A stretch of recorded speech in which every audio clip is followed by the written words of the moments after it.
Hostos College, and a lot of people will call him Dr. Wilson and so on and so forth. The highest accolade you can give to somebody is call him Brother Wilson, because we don't have really many schools that really bestow these degrees and things on people. And there are people who exist in the community who can literally tell those people who have earned those degrees in some of those places where they bestow degrees, they could tell them to take their degree and make it into toilet paper.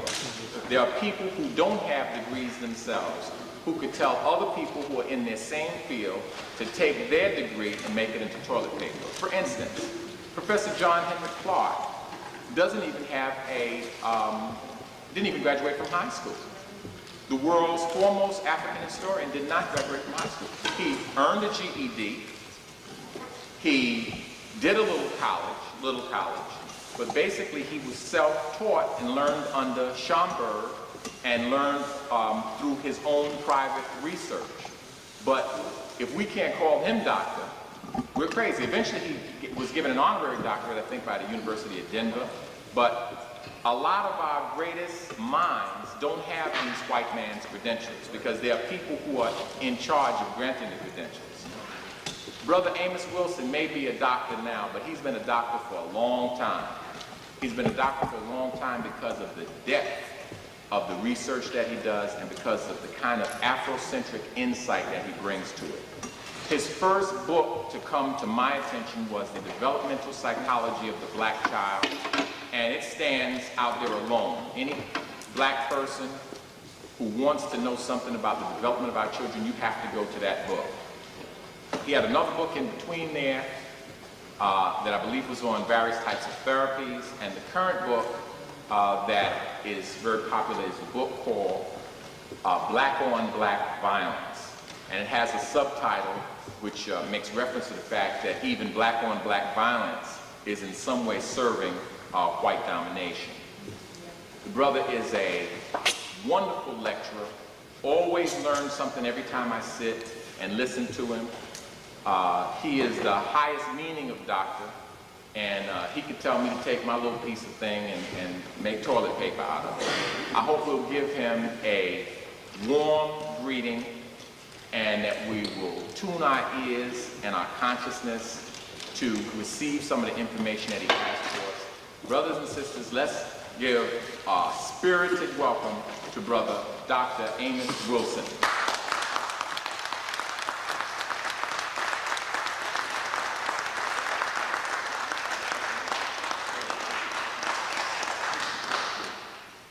An introduction like that, I don't know whether I was spoiled with the speech.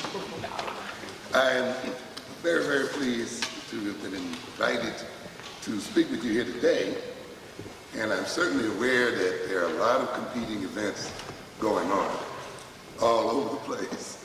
So I can appreciate your coming here today because there are just so many things going on, and wonderful, great things happening here this weekend. And so I appreciate your taking the time to appear here today. I hope not to take up too much of your time so that perhaps you will get a chance to look at some of the other events. I want to also thank you for your response to Black on Black violence, which is doing quite well, even though I hear that it's putting some of you through some sort of vocabulary hoops there. But hang in with it. It is a book I think you have to sort of perhaps read a couple of times.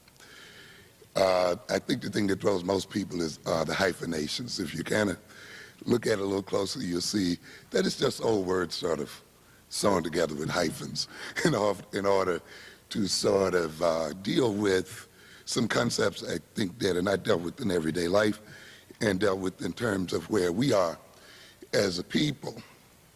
The outline of the book is, I think, very simple.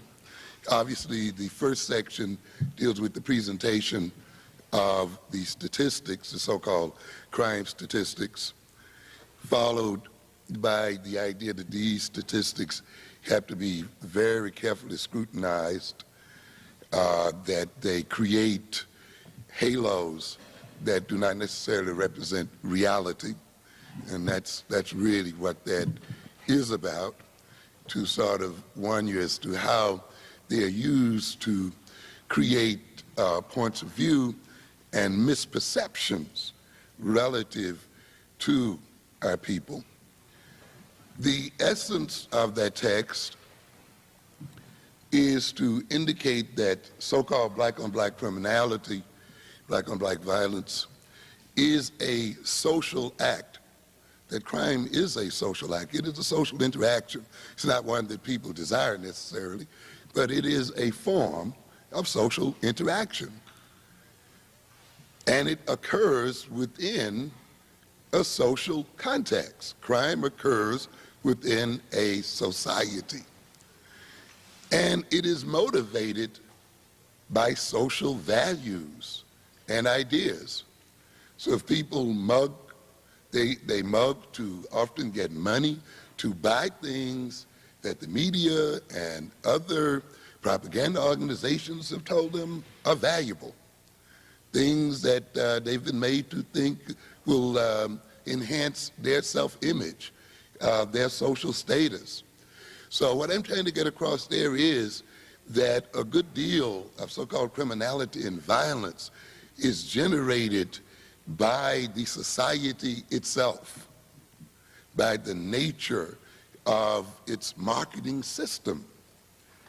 And therefore you cannot detach criminality and criminal acts and even black-on-black violence from the nature of the social system in which it occurs. And this is the essence of what we're talking about here.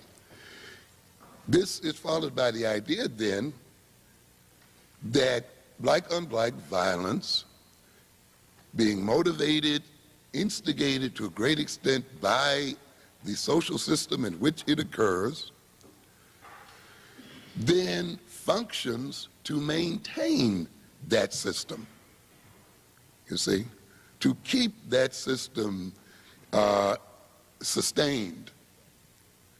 You see, and this is the way we have to, and I'm trying to get a different vision here, to move you from the standard European idea that crime is purely an individual act and it purely flows out of the evil within the individual's mind. This is a tendency of European sociologists and criminologists who are in the end apologists for the social system. And by making it appear that crime flows out of an individual criminal nature, from an individual criminal personality, you do not look at the social system as a cause of crime, as an instigator of crime. You do not see criminality in segments of that social system as necessary to maintaining that system. And therefore, you get engaged in self-blame and in blaming the victim, and you cooperate with the system against your own survival. And this is what we're talking about here. And this is what, in essence, this book is about. It means then that the transformation of criminality in the African American community must involve a transformation of the African American community, not a mere rehabilitation of individual criminals. You see, you got this whole concept of so-called rehabilitation. And the idea is that you sit down in some group sessions or some one-on-one sessions and you somehow rehabilitate criminals and you somehow reduce the crime rate. Another Eurocentric myth. I try to tell my class all the time, the one that I'm doing on children at risk, about their going into courses in special ed where they get recipes and descriptions of learning disabled children. And they're made to think that once they learn all of the characteristics and the techniques, that they are going to have a significant impact in transforming those children. Not on your life. These children are being created by this system by the thousands. And you're not going to get enough social workers and therapists and school psychologists and counselors doing one-on-one therapy and small group therapy stuff to transform this situation. Even though we use them and we can need them, but this is not going to transform the situation.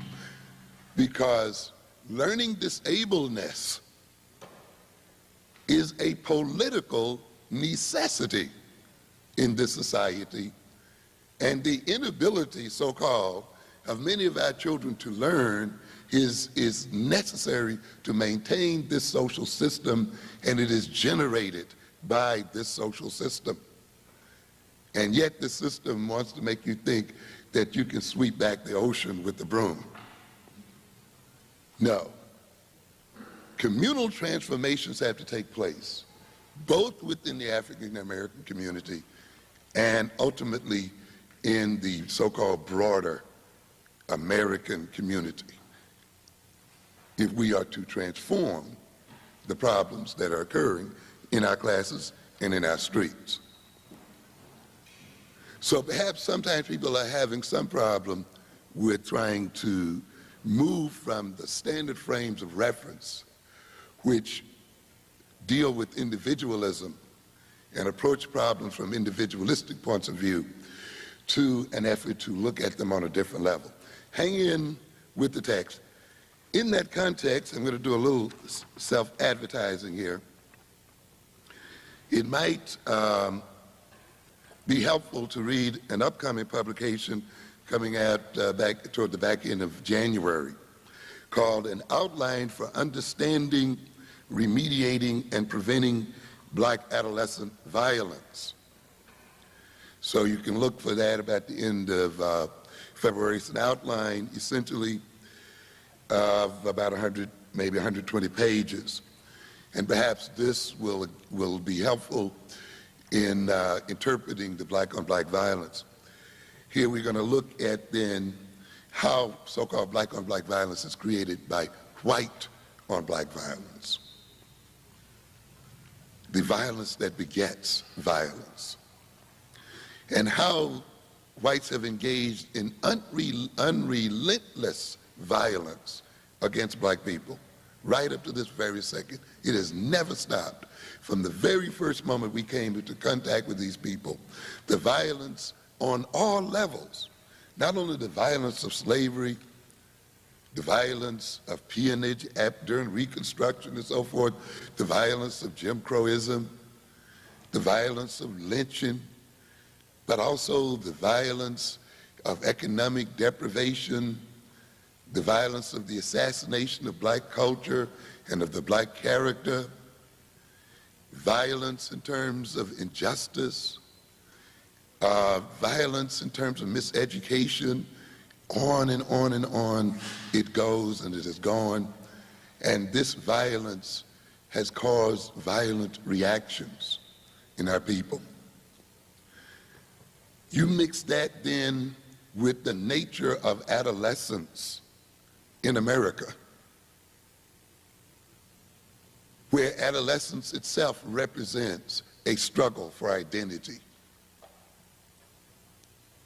a struggle to define one's future course in life, a struggle to determine one's occupational and vocational career, a struggle to determine one's gender identity, race identity, and the other struggles of adolescence. You combine that with the unrelenting assault on the black community, with the psychological after effects and the psychological effects that are pervasive throughout the black community as a result of these assaults. And then you combine that further with the ecological or physical, political environment that our youth had to live in. The so-called ghettos, the high levels of unemployment, the miseducation, the overflow of drugs, the overflow of weapons, the tremendous attack of the mass media on the desiring structure of our youth, using their own music and their own culture to inculcate into them all kinds of desires and tastes, which the society is not prepared to put them in a position to satisfy, and therefore literally tantalizing them into criminal activity. The change in the very nature of the black family. You must recognize the so-called single-headed black family is essentially a phenomena that has occurred since the 1970s. This was not typical of black adolescents before that time. You must realize the fantastic change that has occurred in the social and political nature of black life in the last 20 years. It has been profound. That is one of the reasons why you cannot compare, if you're an adult, my age and maybe a bit younger, you cannot compare your adolescence on a whole with the adolescence of the current black youth today. Not by a long shot. Up to the end of the 60s and in the early 70s, the large majority of black families were still headed by two members. There were many other things going on. Now you have a situation where the largest percentage are single-headed families in the midst of all of these other things that we're talking about. And how all of these things then coalesce to create the kind of situation we're confronted with today. So if you can perhaps move back from this book back to black on black violence, and you can get a deeper sense of how then the so-called criminality and the violence of blacks against blacks is created by a social situation and a social structure. And I'm going to talk a bit later about this. Remember, and I'll make a reference already to it, but I'll make a reference again. Where is the society? When we talk about society, where is it? Is it out there? No, society is not out there. Society is where? It is where? In us. A society can only be carried within the minds and bodies of its members. It does not exist as an entity outside of the minds and bodies of people. So when we talk about a society and a social structure, it must represent itself in the behavior of people and of individuals. But of course, Eurocentric psychology likes to make you think that society exists outside and separate from people.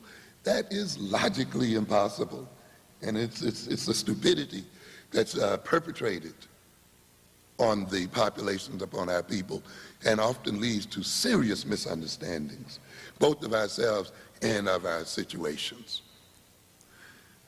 So anyway, look for an outline for understanding and remediating and preventing black adolescent violence, and while you're at it, you can also look for the other publication referred to as the falsification and mislabeling of African consciousness and behavior. Here we're going to talk about how European psychology colludes with European historiography to falsify the consciousness and minds of African people, and after falsifying them, to mislabel them and misdiagnose African people, and therefore mistreat them in the name of rehabilitation, which is one of the reasons why, of course, the so-called rehabilitative establishment never really rehabilitates so-called black-on-black criminals. They cannot afford to. The paradigm that they use is ultimately designed to maintain criminality. A third publication, which will also be coming out in January, will be one that's related more closely to the developmental psychology of the black child. It is titled Awakening the Natural Genius of African American Children. And of course, those of you who read the developmental psychology of the black child recall that the black child was born and is born with a natural head start. It is second in intellectual potential to no other children on this earth. This book, then, Awakening the Natural Genius of the African American Children, then it specifically deals with the rearing approaches and educational approaches which can be used to awaken that genius that we know is there and keep it alive and develop it so that we can achieve our liberation as a people. We have a fourth publication, which is not my own, but one that I recommend. All of these will be coming out toward the end of January, so you were right, we've been quite busy. This is by Dr. Louise Spencer Strahan, called Confronting the Color Crisis in the African Diaspora, emphasis Jamaica, looking at the issues of color within an African nation and society, and the ramifications that these differences in skin color have for African political, economic, and social development. So we'd appreciate your patronage and your attention. Of course, we hope that you will find these books educational. We expect by the end of February to have another publication that's tentatively titled Educating the African American Child for the 21st Century, a rationale for an African-centered education. And here we will have about 400 or 500 pages for you so that we can go in great detail about the education of our children, and we will review various educational programs. We will look at the learning styles of African American children and those kinds of things, so that those who hopefully review this book can walk away with it or walk away from it or use the book as a handbook to develop practical, real programs for educating our children as a way of attaining our liberation as a people. One more reminder here, I normally do not sell my own book. I generally let the books be sold by local vendors. What I'm doing here today is also letting these books be sold by Cimitap, so that 40% of the retail price goes to the Cimitap organization as a part of contributing to what you're doing here and supporting what you're doing here.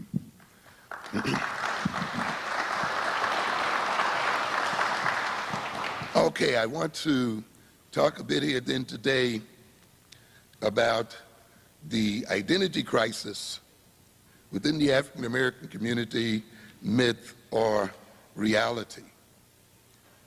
And this topic was provoked by a spate of articles that occurred within the newspapers, that were published in the newspapers within the last couple of weeks. And I found it very interesting, that you just sort of had a simultaneous occurrence of certain events and certain writings in the newspaper.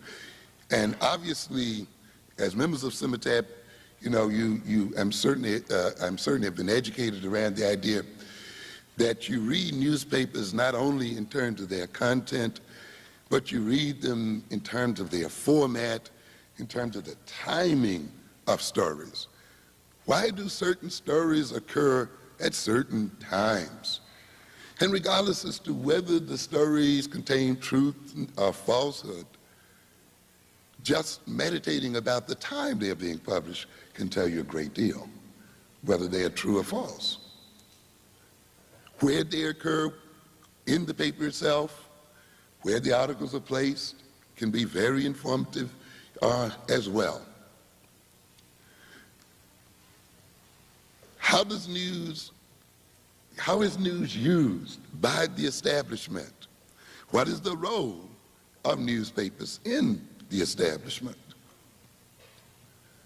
Do papers report the news, or do they make the news?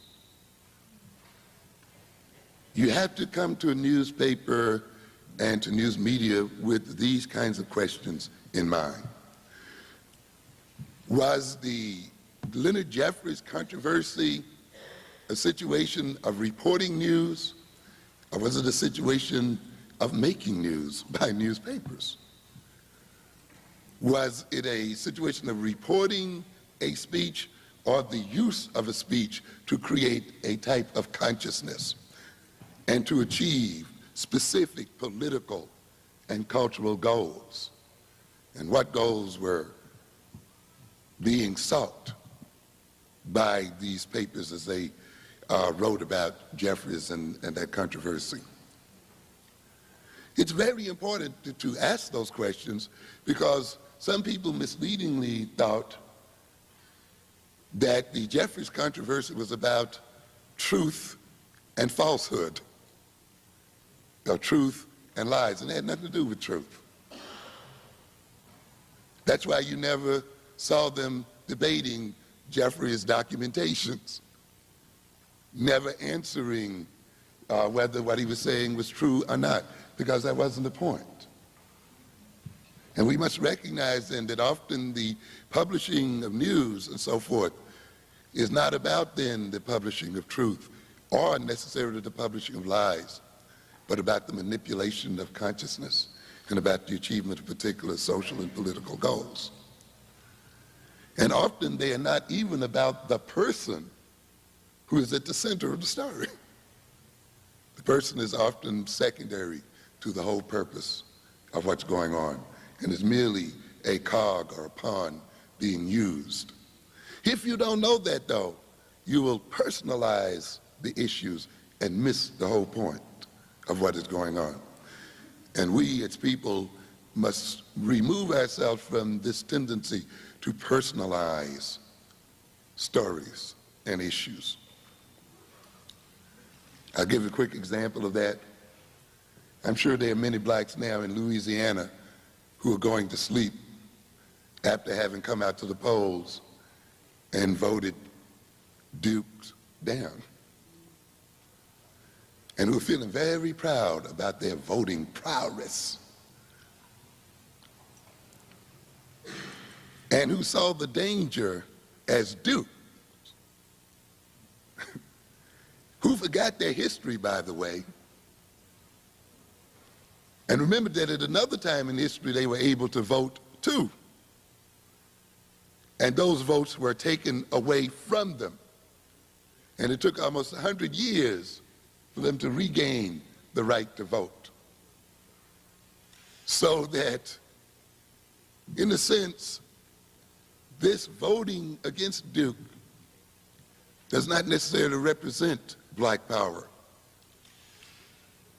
It was the absence of black power during the Reconstruction that permitted the voting, the franchise that blacks had for voting to be taken away.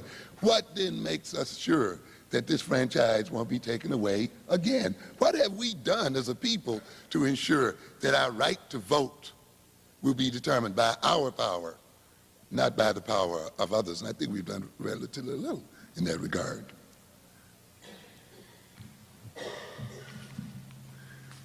There are some who are forgetting that 55% of whites voted for David. Did those 55% of the majority of whites who voted just walk away and forget about what they were concerned with simply because Duke didn't win office, or are they still there? In other words, then, the issue moves beyond David Duke to the fact that we have a large number of whites who have certain attitudes, and those whites are still alive and well, and those attitudes are still there whether David Duke lives or dies tomorrow. So the issue is not Duke.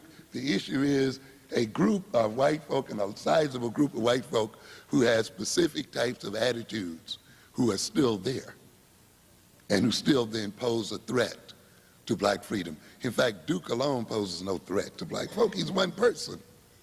You get the same kind of game that goes on with Hitler, We get the white media that projects the mad Hitler. Hitler, who through his great oratory hypnotizes the German people. That's nonsense. Hitler did not build the concentration camps alone.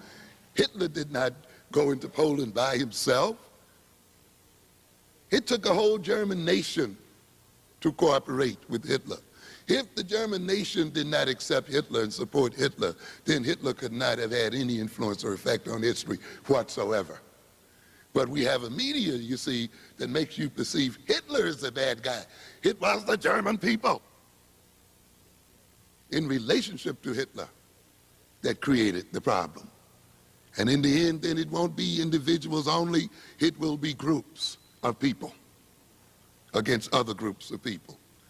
But if you have this tendency then to get caught up in individuals, you're going to miss the group phenomena. And you will miss often the organization of whole armies and whole groups of people against you. And you will be made to think simply because you vote down one individual, you have solved your problem. You could be no more wrong. You cannot be more wrong.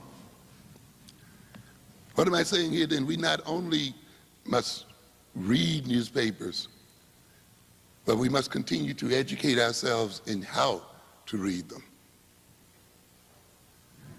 So in that context, I find it interesting that we get this whole spate of stories here in the last couple of weeks on identity. Some of you might have seen, what is it called, USA Today. And we have it here, I'm trying to get the date here, December 2nd, 1991. Cover story, it's titled, Dealing with the Discords of Diversity. And another one here called Producing a Paler Shade of Skin Color. And we got a picture here of Michael Jackson. Jackson, his hit song rejects color labels. That's interesting. A song is going to reject color labels. That's another thing I think we make a mistake on. We think we can just sing our troubles away, right? Sing a good song and the labels disappear. And it starts out, who's black, who's white, who's right? Increasingly high-profile African-American filmmakers, a Supreme Court nominee, even a mega-famous singer are engaging in public emotional examinations of black identity in the 90s. Is that right? Are these people really engaging in public emotional examination of black identity? And he jumps over and says, quotes Michael, I'm not going to spend my life being a color. Ignorant. Very ignorant.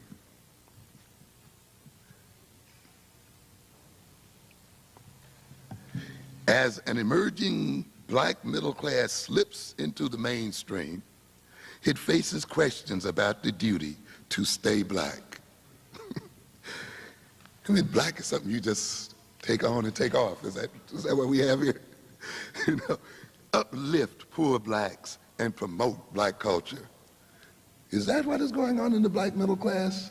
The black middle class now is deciding whether it will stay black. You mean it has a choice of being other than black? And is it now questioning whether it will continue to uplift poor blacks and promote black culture? These concerns are reflected in the work and action of black filmmakers, writers, artists, and others. Who's blacker?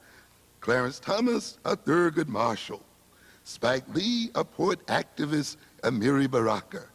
They've all been cross-examined in the media in racial terms. Whose media? New York Times, November 30th, 1991. In a 90s quest for black identity, intense doubts and disagreement. Lena Williams of the New York Times. I hope one day, Simultab, and maybe you're doing this already, can perhaps call together these black journalists and so forth and educate them a bit as well. So we get here, the ever-changing black experience in America is being assessed with a new intensity. Skin color, how you talk, more specifically, what you say, how you live your life, are examples of the tests being used to determine what it means to be black in the 1990s. Not since the tumultuous 1960s has there been such an intense focus on blackness. And it jumps over to, talks about books and news articles. The topic range from what's black, who's black, what's not, to black like who. Films like School Days, Living Large, Strictly Business have used satire to explore racial conflict and contradiction among blacks. And they quote a psychologist from DePaul University, aside from skin color, there's something to being ethnically black in terms of outlook on life, values, and beliefs. It goes on to say, some blacks say that black Americans cannot afford to waste time on such issues when so many blacks face a multitude of problems like drug abuse, unemployment, prejudice, and the disproportion of blacks among crime victims. And it's an amazing statement here.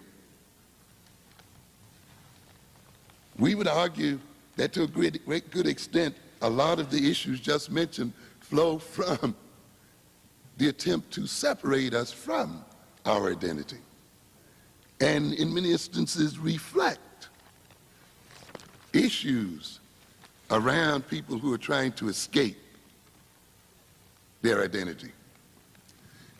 I made the argument in black-on-black violence that the black-on-black criminal, to a great extent, is a white racist in black skin.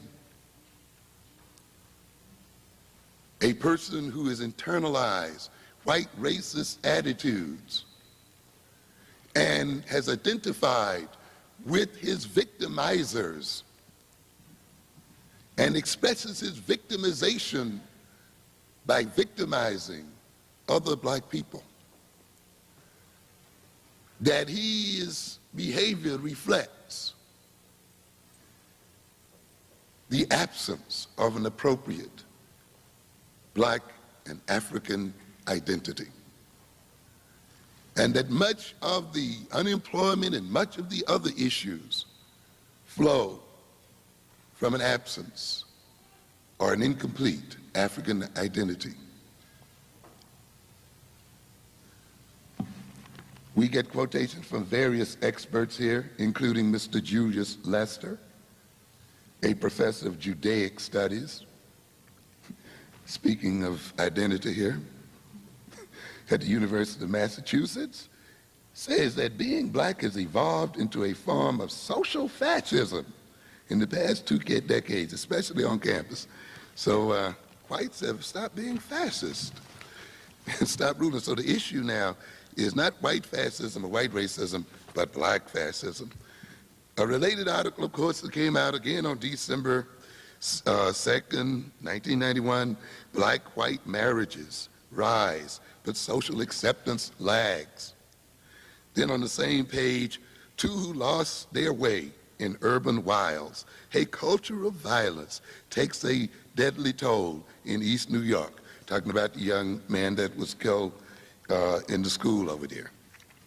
Then we came right back around here on November 25th. Gold earrings, this is the New York Times again, gold earrings and protection. More girls take road to violence. And now they're talking about young ladies who seem to be engaged more and more in violence in order to buy gold earrings and other things. And looking at our own papers here, you saw 2 pieces perhaps this weekend in the City Sun, Clinton Cox, Am I Black Enough for You? Of course, in the Cox Manor writes a very pertinent and very learned piece here. And another in the New York Amsterdam News, 2 Kinds of Blackness by Manning Marable. Cox, I think, makes some very pertinent statements here, as well as Marable, of course. It seems, according to the article, he again is referring to the New York Times pieces, that black people are no longer sure who's black. I had failed somehow to notice this phenomenon among my acquaintances. And he makes some other statements here then about the fact that, well, I don't know how the discussion is going to turn out, especially if it's carried on mainly in the white media. But then the majority population in this country always has tried to define who was and who wasn't black. And I think this is a part of the key to these articles, that we have to keep in mind that the white population and the white man has always sought to define race and to define identity, and to define it in terms that would maintain his own superiority in the world, and define racial identity and put people in racial categories in ways to maintain his own status in the world or to advance his own interest. So you can begin to get some idea that this spate of articles must imply on some level that whites need to readjust racial identity and racial definition. And we must ask the question, why? To what end are they seeking to readjust this identity? We have gotten ourselves caught up in a situation which is very peculiar sometimes when it comes to racial identity, where when you look at the old white racist writers, and even many of us somewhat unconsciously get involved in this, the great part of the emphasis was on why are black people black? You know, and how did we come to have our color? And how did we come to have our texture of hair and so forth? And why are there colored people in the world? And you know, if you don't watch it, you get caught up with that. When the anomaly in the world is what? White skin. And with the vast majority of the world being what? Non-white. The issue becomes, how did these people appear in the world? How can we explain their presence in the world? But in typical white fashion, the issue is always what? Reversed. And so people get caught up in discussing the most common issue and not looking at the most uncommon one, the one that really needs explanation. How did this 10% of non-color come into the world? And how did it achieve a position in the world such that it has deigned to give itself authority to categorize the race and identity of other people? And why has these other large majorities in the world permitted this minority to do so? It sort of reminds me again of just what's going on in the real world anyway. I looked the other day and it indicated that the so-called Jewish population is 1.8% of the American population. You wouldn't think that in terms of the tremendous influence that population has in this country. And yet, when you look at it too in terms of its world population, you must again question, how is it that this speck of a group in the world population attains so much attention and has such a high profile in the world? But again, we are reversed in the way we perceive the world. We go to channel 13 to look for objective news, humanistic news, and we get these great discussions about nuclear proliferation in the third world as representing the great danger. And we get, again, the bad guy syndrome, the Hussein danger. And you got the UN over there trying to take out all of his nuclear weapons. And again, you get this personalized history, right? Saddam Hussein, you know, has all of these nuclear weapons and was on the verge of getting these nuclear weapons and endangering the world. Hussein by himself. When anyone would tell you that these weapons were created and brought into being by the super moralistic, humanistic Europeans who supplied him with those weapons. But yet we get this great discussion, and there's not one mention of Israel and the danger that Israel represents to world peace. And the danger, the tremendous danger that a theocratic state, which is what Israel is, a state that argues that God gave them this land from the Euphrates and to this end, and Jordan is really a part of Israel, and all the way up to Damascus, that is a part of Israel, and this is a part of Israel because God said so in the Bible. You now have the most lethal mixture of genocide going when you attach great military power to religious fanaticism.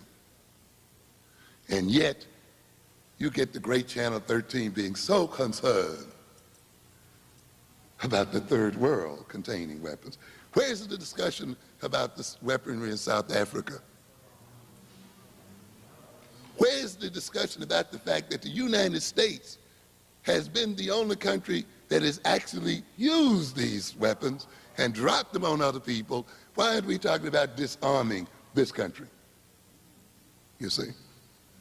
But typically, as I've said many times, and again, ladies and gentlemen, in order for a minority to rule this world, they have to reverse reality. They have to turn it completely around. And those who are ruled must become backwards in their perception and in their thinking and in their behavior. They too must inculcate and internalize backwardness. And they must express their freedom as a freedom only to do the wrong thing. So he talks about it here, and you can read further pieces here. Marable's piece, I think, is a very interesting piece, Two Kinds of Blackness, in the New York Amsterdam News, particularly when he talks about two ways of looking at race. One, he mentions here, race is essentially a group identity imposed on individuals. And of course, he talked about the situation that race is not purely self-chosen by a people or by an individual. It is imposed by people outside of oneself. I think I heard Karenga the other day use what I thought was a trenchant piece, a trenchant statement that he said, I believe is an African proverb, that simply because you put your hand before your eyes doesn't mean the sun has gone out. And yet you have some blacks who think that in their not seeing color, the world doesn't see color, or does not see them as black. They think if they would keep their incantations going on about how they are not black, and how they choose not to live a color, and how they choose not to see the world as colored, that the world will not continue to treat them as black and see them as black. This is a foolish perception. It is a very childish and immature perception, which is, of course, is, again, what oppression tends to do to oppress people. It tends to immaturize oppressed people and maintain and instigate a retarded development in terms of thinking in too many of our people. When we talk about this kind of thinking, we talk about this kind of thinking as occurring in children 2 and 3 and 4 years old, who think that they can hide their eyes, and by hiding their eyes, the other person disappears or goes away. Or that because they don't see the other person themselves, that the other person does not see them. And you can see this foolishness, as I've suggested, under other circumstances.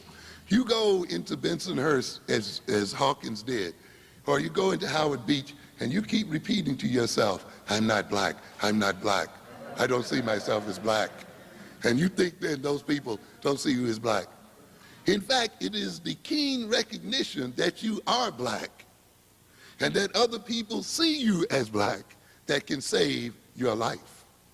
Because you can say, I'm black, I know how these people think about black people, and I know this neighborhood, and consequently, I will approach it this way. But you go in there singing about how we are all one, and we are all one little color, and so forth. But this is a part of oppression, to motivate the oppressed to escape their very reality. And all it does in the end is, as we said in the Bensonhurst and so forth, leads ultimately to genocidal attacks. It is not for black people not to see color to transform the world. It is for other people, and particularly for whites, and I'm not waiting on that, not to see color. We are suffering not because we chose to see ourselves as colored or not colored, but because others see us in that vein and react to us in that vein, and it is for their perceptions to change. But again, you see this old martyr complex on the part of the oppressed, thinking that letting themselves be nailed to the cross is somehow going to save the world. It only is going to get you nailed to the cross. He goes on here to say then, so there are many blacks who want to see race in purely racial terms, just as a means belonging to a group who have in common a certain skin color and other physical features. And of course, then he talks about the other side of blackness, which I will refer to a bit later. So then we should ask ourselves, are these articles coincidental? Why are they being published at this juncture? What function are they playing within the political establishment? What is this concept of identity and of self? What is this concept of individuality? What is an individual anyway? We don't spend enough time thinking about that. One of the things that we must debunk immediately is the idea that a person can be completely individual and separated completely from society. In fact, individuality has no meaning other than in a society. If you are in the world completely alone, no one else existed, why would you even think about individuality? There's no meaning whatsoever. Why would you even think about identity, race, or anything else? These things come to have meaning and operate within a social context. The concept of personal and social identity takes on meaning relative to other people, relative to a social system. Identity, by its very nature, is a social concept. It is no way you're going to escape the social in your personality. One's identity begins before he or she is even born. It begins in the womb itself. The society begins to shape the personality from the very first moment of conception. However one's identity is defined and assigned, however such an identity is expressed, it has social ramifications and produces social effects. Because one acts one's identity out within a social system. I don't care how you define it. If you're living in a society, it has social effects and social influences. Individual definition and expression is achieved within the social structure. Self-identity is confirmed by repeated and relatively consistent social interactions. To have an identity means that you have some kind of boundaries around your mental and physical personality. Those boundaries have to be defined relative to those outside of those boundaries. Those boundaries are maintained by those structures and people outside. In fact, one does not achieve an identity in the fullest sense until that identity is confirmed by other people. You know, you can say, I am the king, if you want to. You can say it all you want to, but until others defer to you and bow to your presence and follow your command, in reality, you're not. It takes the behavior and attitude and the relations of other people to confirm what you may even call an individual identity. They have to relate to you in some particular set of ways. The idea then that you can have an identity unconfirmed, unrelated to a social system is totally illogical. This man who says he is neither black nor white will still turn around and call himself a singer, which requires what? An audience, people to listen, people to buy records, people to respond to him as what? A singer. If he were in the middle of the forest, totally alone, what difference would it make if he sang or not? How could he define himself? The word singer, the word dancer, only has meaning within a social, political context. It's just like the context people talk about of being independently wealthy. How are you going to be independently wealthy? These are my dollars. A dollar is nothing but a printed piece of paper. That is all it is in essence. The dollar is a social instrument, and its value must be accepted by other people. Therefore, it can never belong to you alone. It only has value because it is a social instrument. You never own it by yourself, for yourself, and to yourself. If you did, it would not be accepted as what? Money. But of course, the bourgeois society wants to create this so that it can make the poor and these other people it rips off think that they do not give meaning to wealth and riches. And that ultimately what we call wealth and what we call riches is a creation of the group, not of some person who lifts him or herself up by their bootstrap and who is a self-made person. A self-made person is self-made within a social context and is maintained in their wealth by a social context. And therefore, all of the money that they have ultimately is money that belongs to the group and is a group creation. But of course, we want to run a game on your head to take your money, use all of your money, use it against you, saying it's all mine and I'm independently wealthy. We never think about, and there's so many other concepts like private property, total thievery.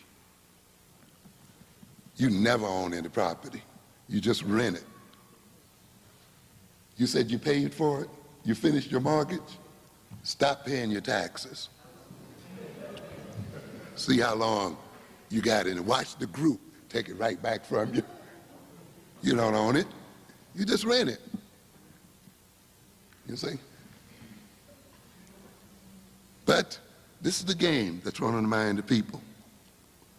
What makes an individual, what makes us individual is our unique ways of integrating and expressing and relating to community, to shared social knowledge, techniques, resources, and values. The material we individualize is in essence social material, made available by a social system, a set of social relations. In other words, we are individual in our individual ways of dealing with social things and relating to social things, not that we are uniquely individual. Then we would speak our own language.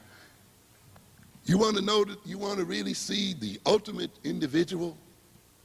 Look at the schizophrenic in full bloom.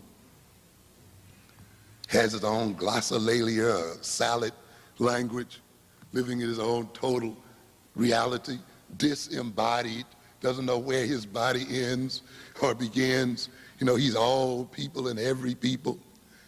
An echo chamber, so everybody he meets, he echoes them. He can't distinguish himself from anything else there. Locked in his own world, locked away from reality.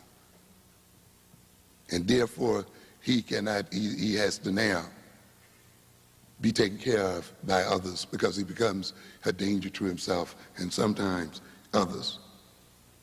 As I said earlier, the social system is not out there, it is within each of us. The individual is a social creation. That's why individuals in different societies differ from other individuals in other societies, because they individually represent their social group.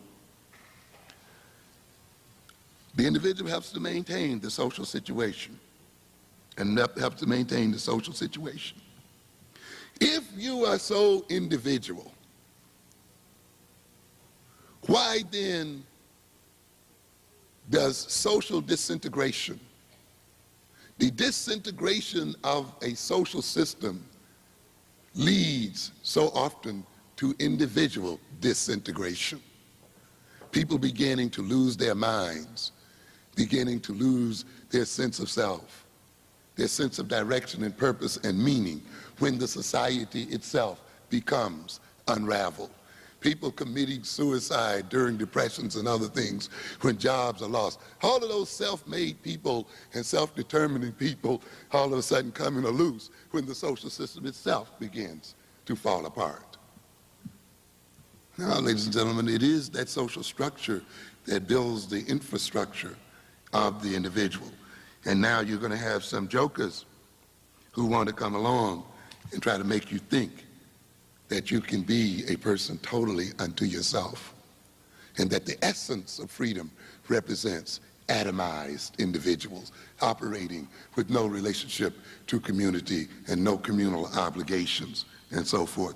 What purpose does this kind of approach serve? And we have to ask ourselves that. Those who are talking about themselves now as individuals, those such as Julius Lester, who sees being black as some form of social fascism. And I remember Julius quite well. Look out, whitey, black power's going to get your mama, you know, and that other kind of stuff. Heavy into black, wasn't he? Used black, caught up in black. And it's interesting now, once he's achieved what being black got for him, he turns around and denies it. That's why we felt disappointed with Clarence Thomas and the other people. You're going to use it. You're going to gain the fruits from the use of blackness. You're going to get your job from our demanding quotas and other things in terms of blackness, not everybody-ness, but blackness. And now you're going to turn around and tell us that blackness has nothing to do with it, and it's not important. Interestingly, it was as a common identity, as imposed, sometimes as shared oppression, culture, politics, social behavior, acting against oppression, which to a significant degree has brought us to the present impasse. We have gotten people then who want to equate atomistic individualism with freedom. I would say, to a good degree, we're seeing this kind of thing going on in the black community, particularly by some individuals in the black community, because we perhaps didn't notice that these seeds were already a part of the so-called civil rights movement, but they were hidden by our focus and our attention on achieving our so-called civil rights, and by our dealing with our obvious oppression. For many blacks, if I can recall, who fought during that time, were fighting for what they call individualism and were equating individualism with freedom. Many, we realize now then, were fighting to identify with their aggressor. As Paulo Freire says, for many of the oppressed, to be free means to be like the oppressor. And consequently, there were many of us during that struggle who thought that white folks and their behavior and attitudes, their privileges and so forth, represented what it means to be free. without realizing that if to be free is to be like one's oppressor, then the day that one becomes like one's oppressor, one becomes self-oppressing. And one becomes an ally in the oppression of one's own people. And again, in black-on-black violence, this is what I'm saying, that the black-on-black violent criminal, in a sense, becomes an ally of white racism. He wants to imitate the murderous attitudes of the white man being the greatest murderer the world has ever seen, the greatest killer, robber, and rapist the world has ever known. Yes, I used to hear you say you want your children to be just like them without thinking. Our enslavers, the assassinators of our personality, those people who lynched us, those people who deprived us, those people who killed nations and nations of Indians and others, those people who, wherever they stepped on this earth, the local populations were degraded, those people who developed great death machines and polluted the earth and the world itself. Those killers and murderers is what we desired to be like, and represented to many of us what it means to be free. When you take upon yourself that definition of what it means to be free, there is no wonder then that we engage in the killing of ourselves. When we identify with killers and identify with people who kill us, then we ultimately must engage in suicide and self-destruction. And this is often what has happened. There were too many who read freedom to being like white folk. And they fought then the oppression that was coming to us all, not to transform a system and not to reduce the power of an oppressive group, but to gain the right to more closely identify with their oppressors. Many were fighting using the concept of blackness not so much to identify with us, but to dissociate themselves from us. And that's almost sort of hidden in this concept of once we gain our great freedom, people would not see us as colored. They would look at us as some form of abstraction. Why can't people see you in your reality? If you are black, or whatever color you are, why cannot people see you as you are? Why is it that we demand that they play some kind of perceptual trick on themselves and not see us in our reality and in the color we present to them, since they have color cones in their eyes designed to see color, and then deal with us honestly and fairly? Have we bought the idea then that if people see us in our true color, that they are bound to mistreat us? This leads us to the idea then that it is our color that is the cause of our oppression, and not the madness and insanity of others who are oppressing us. And therefore, when you internalize this kind of concept, you see freedom as dissociating yourself from your color and trying to get others not to look at your colored reality, so that both can be insane, so that the other who's looking cannot see you for who you are, and you cannot see yourself for who you are. And therefore there were those who fought as black people in order not to be seen as black people. The very essence of schizophrenia, again, and madness, is dissociation, a cutting off of the individual from his reality, and a form of alienation. There were other of us who fought and fell behind the black banner during the civil rights era Not as Maddox tells us, I think very importantly here, Attorney Maddox, not so much for civil rights as for consumer rights. And it becomes sort of interesting that the civil rights struggle centered around lunch counters and retail stores. And you begin to realize that while this certainly was not the whole of civil rights, that there was an aspect having to do with consumption, the right to take our money and give it to people who hated our guts. And we see this still going on today. And again, we talk about this in black on black violence. People don't want to live next to you, hate the sight of you, miseducate the children, want to continue their oppression. And then what do? Beat each other up so that we can carry our money to them, buy the bus loads, and feel proud of ourselves and feel good after we've given it to them.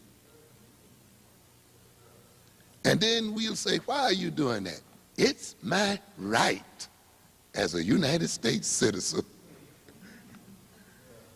I'm telling you, you look at it very closely, and you will see to a great extent many of the rights that we claim we have were really set up in a way so that the white community could get greater access to black resources and money.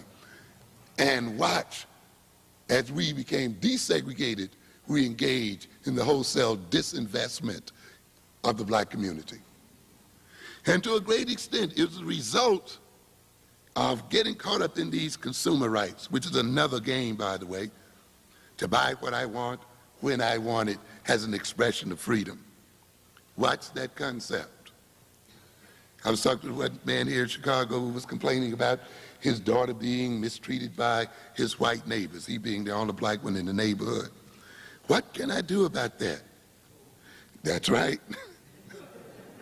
Oh no, but it's my right to live where I want to live.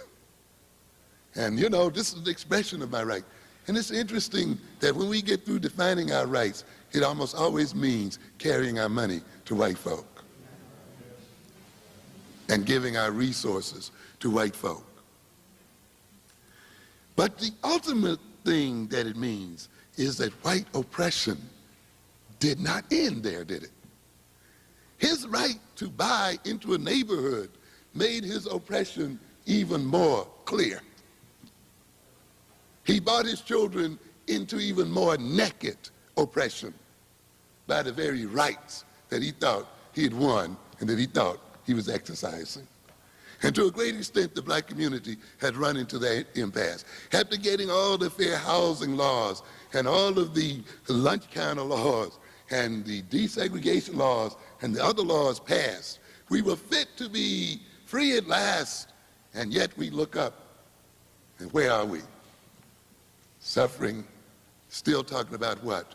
The miseducation of our children, still talking about criminality in our communities, still talking about disease running rampant, still talking about poverty and unemployment.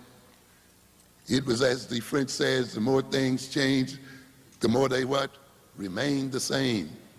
We begin to realize then that this freedom of consumption was not liberation. You have to recognize then, and we must recognize that there's a difference in class consciousness and individualized consciousness. And what is going on here today is an attempt to impose on black people an individualized consciousness and to make us believe that by being totally free and disconnected as individuals, we will be free as a people. That is the very opposite of what is going to occur.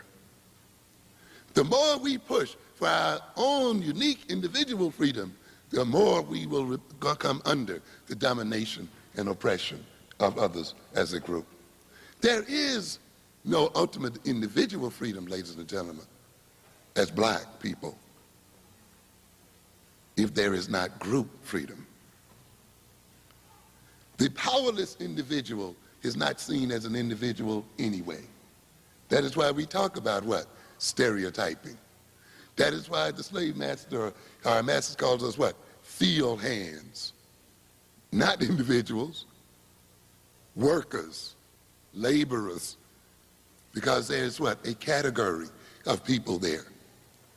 We only bother to individualize those who are powerful. Individual freedom is made possible by group freedom and by group power. It is the power of the group that provides room for individual expression. Powerless groups do not have individual expression and are not perceived as individual. If you want to get the maximum of individual expression and freedom, you must maximize your group power and strength in the world.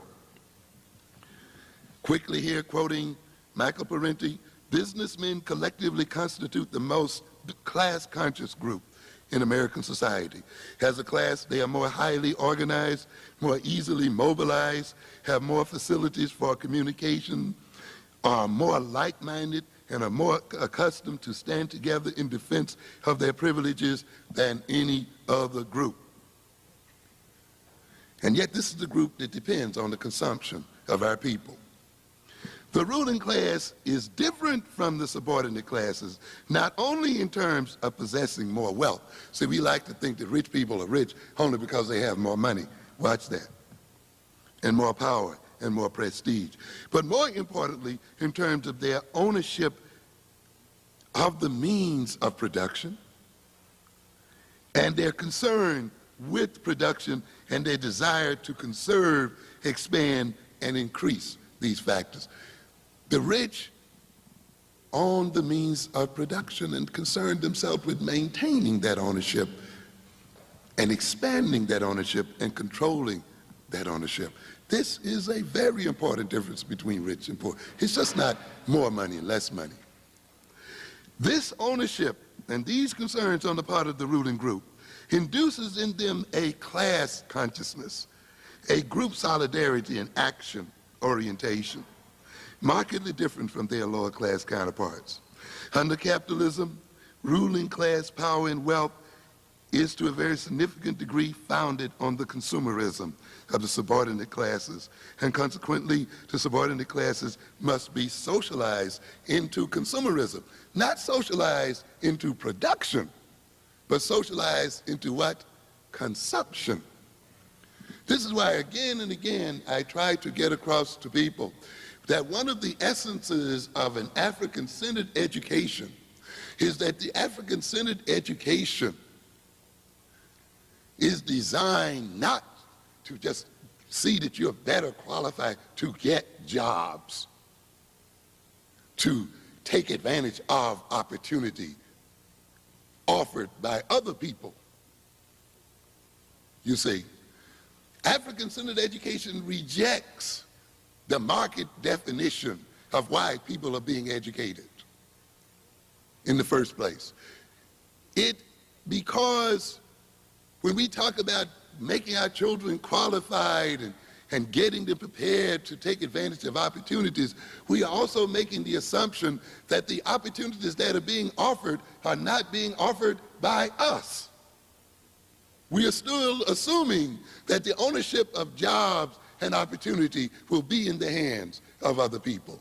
And I've asked people before, what makes you assume that the jobs will even be there? What makes you assume that whites will even offer you the job? Therefore, it is not enough for you to merely getting education, merely to read better, merely to go to the right schools. You are still making an assumption that those other people will offer you the jobs and give you the opportunities merely because you're qualified. And African-centered education involves itself then not with the mere qualification of our people and not with the mere preparation of them to take advantage of opportunities, but it must prepare them to create opportunities and to create jobs and to create ownership and to be productive, not consumers only. You see, that means then that African people have to achieve a whole different type of consciousness than is present today in our community. That is why I talk about African-centered education as having an intentionality, and it is that intentionality that transforms the education of black people. What do you intend to do?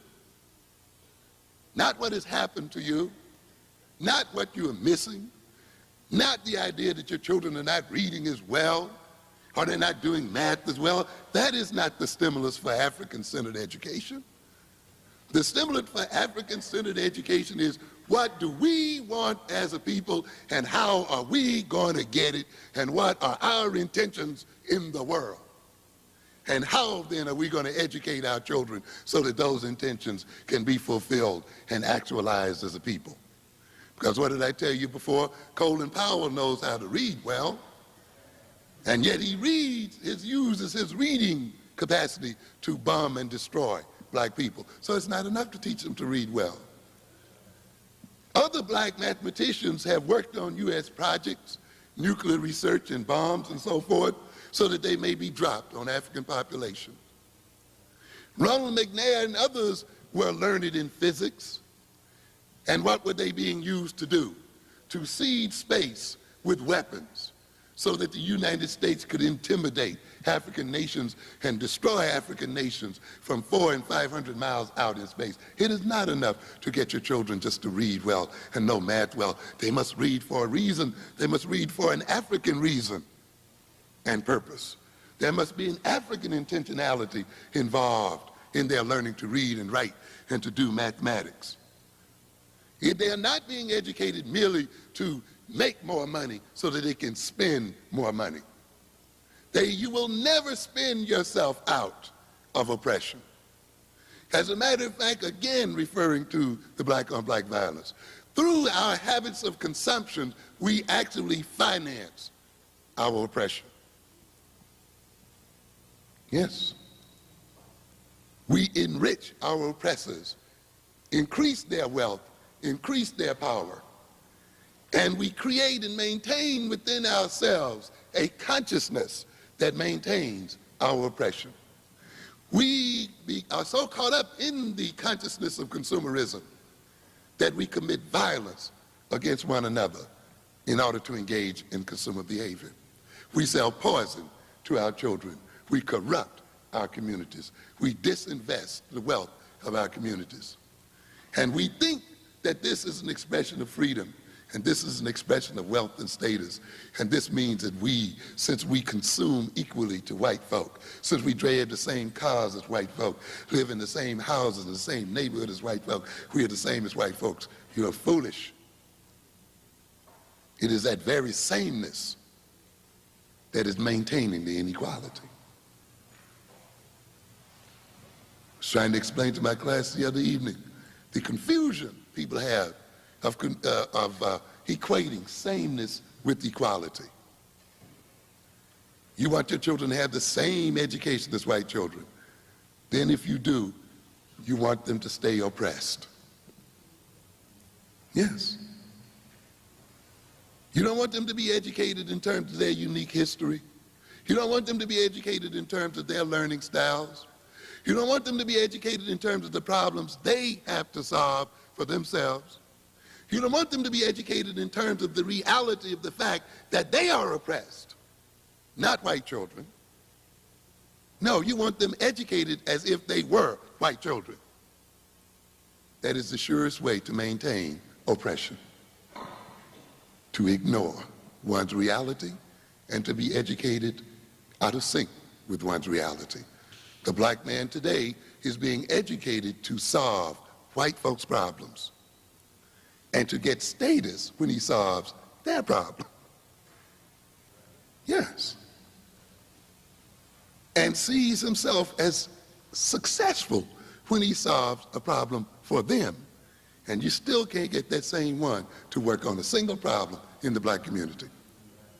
As a matter of fact, he's at a loss as to how to use his talents and knowledge in the interests of black folk. Speaking of individual definition, his job loses definition once it steps outside of the white context. His self-definition, which is tied to his job definition, is lost. I've told you before, black people even define intelligence in terms of solving problems for white folk. The consumerism of our people then, as stated by parentheses, socialization of people into consumerism serves to retard class consciousness. By consumerism, I'm quoting Parenti here, I am referring to the tendency to treat consumption, the consumption and accumulation of goods and services as a central purpose of life.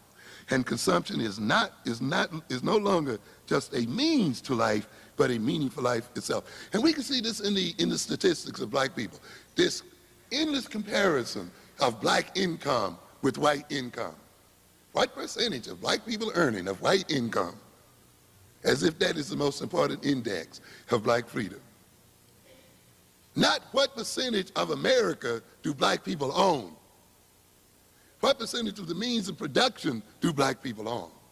What kind of military and other kind of power do black people own compared to white folk? No, that's not even dealt with. What income do you have compared with white folk? And as I've told you before, there's a difference between income and wealth.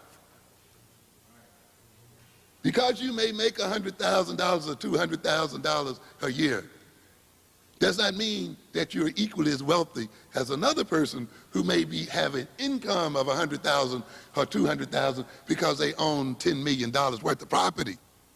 The person is worth $10 million. You are worth your monthly salary. Why do not we then compare wealth and the ownership of real estate? Why do we merely compare what? Income, which to a good extent is an index of consumption, not an index of ownership, not an index of power, not an index of control. And yet we are given these statistics over and over again. And therefore we have a consciousness of people who concentrate on income instead of wealth, consumption instead of production. And then you want to think because you got a salary equal to white folk that you're equal as wealthy. You got another thought comment. Consumerism is more than an attitude arising from personal greed. It is a mode of social behavior functional to capitalistic society. The corporate need is to produce more, to sell more, to profit more, to produce more, and so on endlessly. Under capitalism, the acquisitive impulse is not merely indulged, it is constantly instigated and developed into a life imperative that cannot easily be put to rest, a psychology of moreness, knowing no end. In other words, once you get into this consumption mode, it's hard to get out of it. How many of you fighting your children about these Christmas gifts? And they've been pounded through the year, and now at this point, with all kinds of advertising. And this is another difference I have to talk about. When I was growing up, you know, you got what parents bought you. And the commercial market was pretty much projected toward adults. But now you have a commercial market that is highly segmented, that advertises not to adults only, but that advertises to specific segments in the society, all the way from older people. What do they spend? What are their habits? So you set this ad up this way if you want to get them. The mid-range, mid-age group, the adolescent, young adult group, what kind of music do they listen to? What kind of language do they use? What kind of taste do they have? So we want to set the ad up so that we can talk directly to them. But it doesn't stop only at adolescents. It talks about what? Children. Well, children from 4 to 5 or 5 to 10 are a $3 billion market. They are a market even though they're not working. They're not earning money, but they are a market because they know that these little kids can worry mom and daddy to death. And mom and daddy are going to do what? Buy those gifts. And therefore the little ads are directly shot, directly at them. They internalize them and express them in their attitudes and behavior toward their parents. And their parents are influenced by it, and the money goes out. And it's hard, once you get into it, to stop it. This is what we talk about. It becomes what? Imperative. You can't cut it off. It's like trying to cut off a smoking habit or something. Thus, the attention and energies of people in capitalist society becomes decidedly privatized. Consequently, while the socialization of the owning class members is designed to foster class loyalties and cohesions, the socialization of the propertyless move with opposite effect. And we can see it going in opposite direction. Thus, the development of the working class consciousness is retarded because all of them are caught up in their individual consumption and concern. And yet we're talking about businessmen, businesswomen, the corporate, group, the business establishment, but we hesitate to talk about groups of others on the lower level. Once again, we see that power is used not only to pursue interest, but to define interest, which is another power that the wealthy and the rich and the owners of production have that the consumer does not have, to define interest. Again, in Black on Black Violence, I talk about there in chapter 8, desiring production, of how tastes are created by the system, and how, in a sense, those things that we own as black people are devalued by the system, and only those things that have value are things owned by the other people.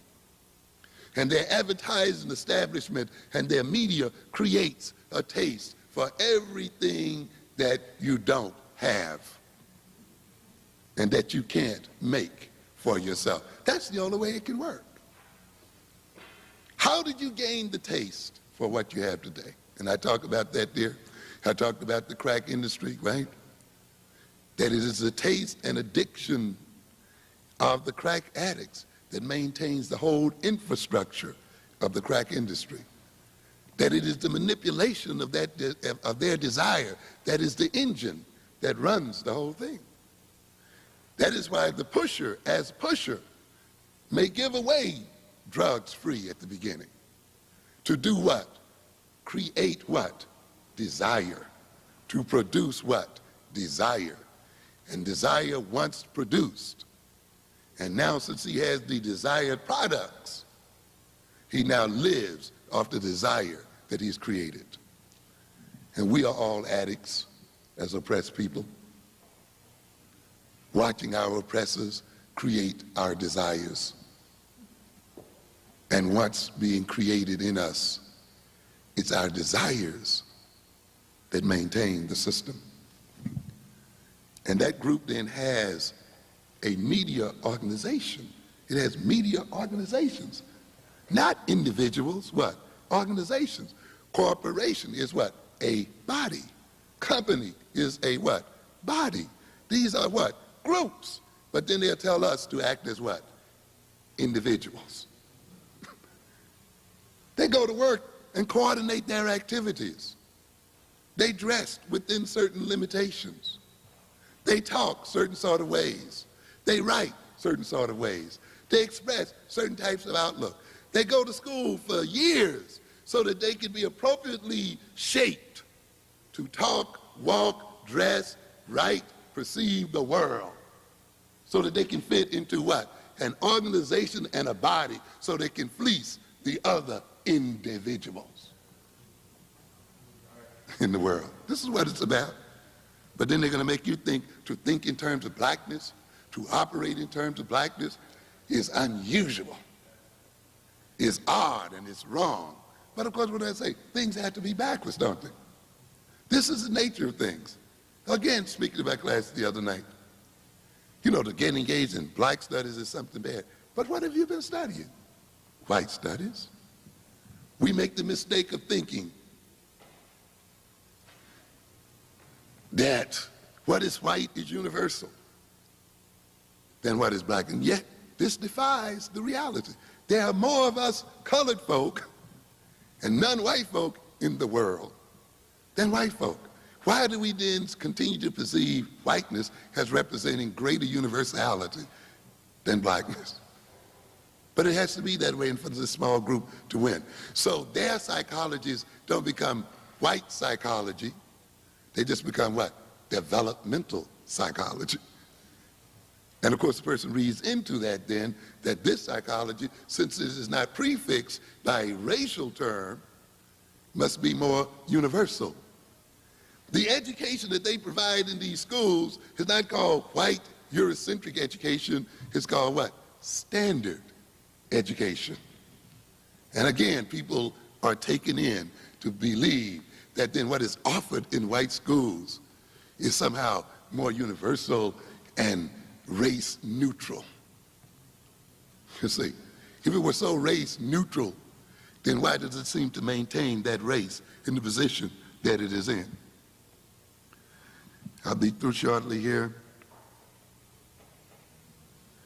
So the power of the ruling class is used to create taste.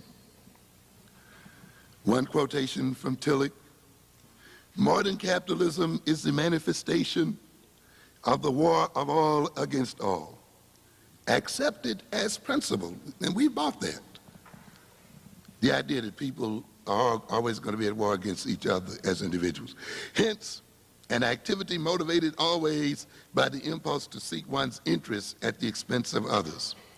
The peculiarly demonic element in the situation of capitalist society is this: that conflict is not the expression of individual arbitrariness or of chaotic anarchy, but is necessarily bound up with the maintenance of the capitalist economic system and as a result of that system itself. Let me go back with this.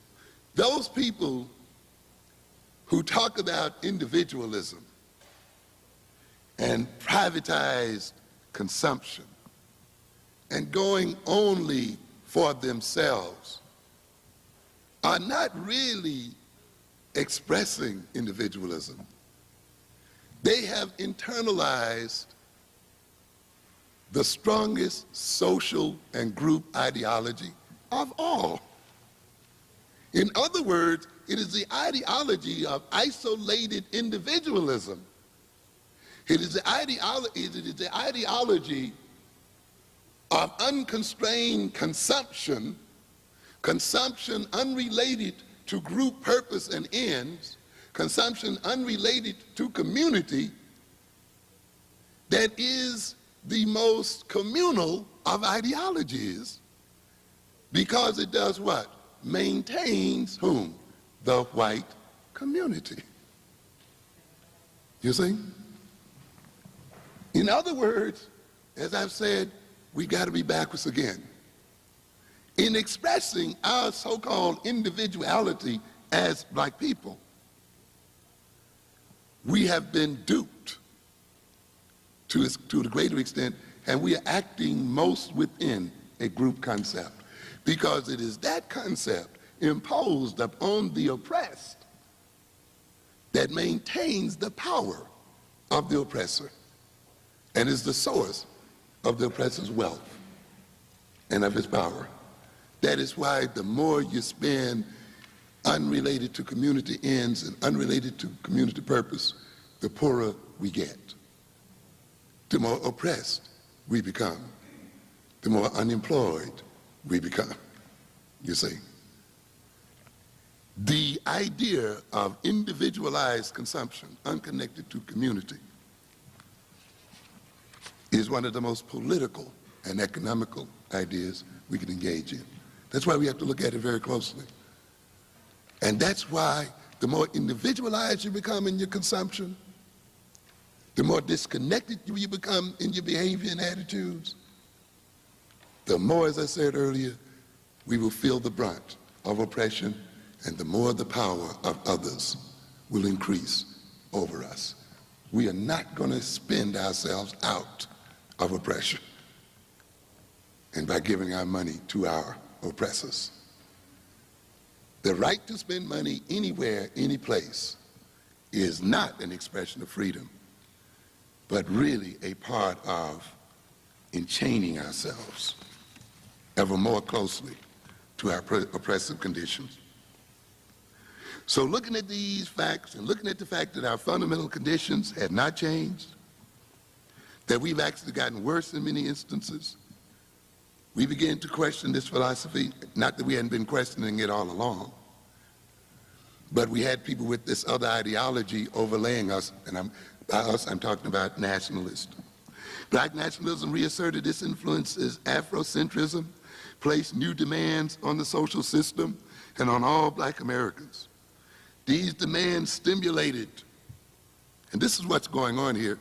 Why are we all of a sudden having crisis in identity?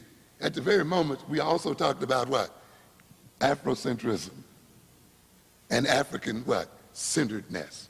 So right at this moment, when we are beginning to coalesce and to develop a concept of African identity and Afrocentrism, we are all now suddenly in a what? Identity crisis. Is the identity crisis really there, or is what going on an attempt to do what? Create an identity crisis? Because these people are well aware of what a full and wholesome identity will do to them, and they are aware that an African-centered identity represents the end of white power and of white oppression.